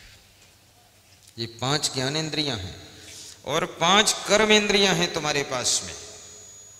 इस पर ध्यान देना। 5 कर्म इंद्रियां हैं, हाथ पांव मुख आदि 5 कर्म इंद्रियां। मुख का कर्म है जो भी मिले उसे खाना चबाना, हाथों का कार्य है जो भी करना है उसको उठाना रखना, पैरों का कार्य है चलकर जाना। ये कर्म इंद्रियां और ज्ञान इंद्रियां 10 इंद्रियां हैं। और 10 इंद्रियों के ऊपर एक मन है, और मन के भी ऊपर ये आत्मा है। जैसे कभी कभी तुम कहते हो कि मेरा मन आज दुखी है, तो ये मेरा कहने वाला कौन है?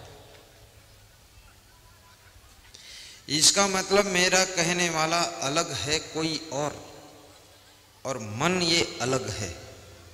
तुम कहते हो मेरा मन दुखी है, जैसे तुम कहते हो मेरे पैर में दर्द हो रहा है, मेरा पैर दर्द कर रहा है, तो मेरा कहने वाला कौन है? ये पैर अलग है, मेरा कहने वाला अलग है। जो ये कहता है मेरा घर, मेरी गाड़ी, मेरी पत्नी, मेरा पति, मेरी आंख, मेरा पेट, मेरी टांग, मेरी कमर, इसका मतलब वो मेरा कहने वाला कमर नहीं है, वो कमर को जानने वाला है। कमर उसकी है, वो खुद कमर नहीं है।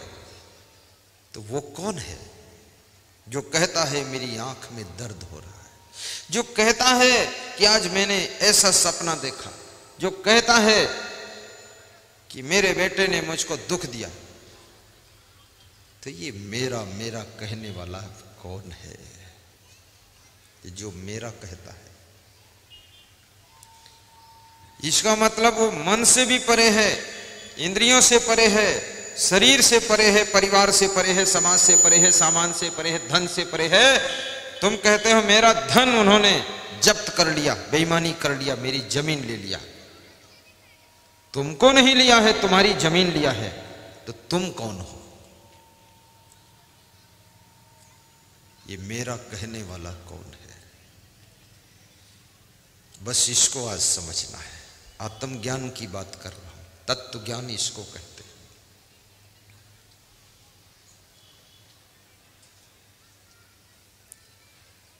कठोपनिषद में जब नचिकेता ने यमराज से पूछा था कि यमराज परमात्मा कौन है, ईश्वर कौन है, भगवान कौन है, तो यमराज ने कहा कि 1000 गायें दान ले लो, लेकिन ईश्वर के बारे में मत पूछो। नचिकेता ने कहा मुझे गाय नहीं चाहिए, मुझे ईश्वर चाहिए। ये गाय भैंस क्या करूंगा मैं? नचिकेता की बात सुनकर यमराज मजबूर हो गए। यमराज कहते हैं नचिकेता, एनम रूपम रसम गंधम शब्दान स्पर्शाच मैथुनान एतेनेव बीजानात किमत्र परिशिष्यते यतत वै तत्। जिसके अनुग्रह से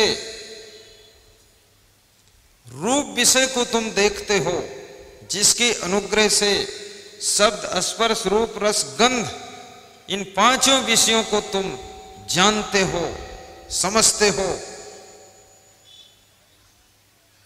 और जिसके अनुग्रह से ये शरीर भी जीवित रहता है।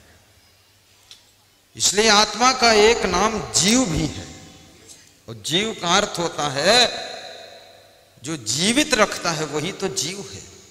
और जीव जब तक शरीर में रहता है तब तक ही शरीर जीवित रहता है, और जीव शरीर से निकल जाता है तो ये शरीर मर जाता है, फिर जीवित नहीं रहता है। इसलिए आत्मा को जीव भी कहा गया। उपदृष्टान मनता भरता भोक्ता चा महेश्वरा परमात्मे चापिक्तो देहे अस्मिन पुरुषा परा, श्रीमद् भगवत गीता का श्लोक है कि जब तक ये जीव विषयों में रमण करता है, तब तक इसका नाम जीव है। और जब ये जीव विषयों को, इंद्रियों को समझने लग जाता है, तब इसका नाम आत्मा है। और जब ये विषय भोगों से, इंद्रियों से, शरीर से अपने आप को परे समझता है, देहे अस्मिन् पुरुषा परा, तभी ये परमात्मा का रूप हो जाता है।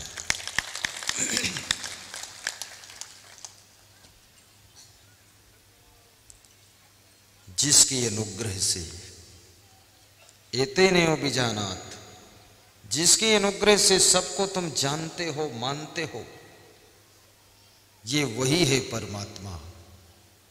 नचिकेता, जिसके संबंध में तुमने पूछा है। तो नचिकेता ने कहा, ये रहता कहां है?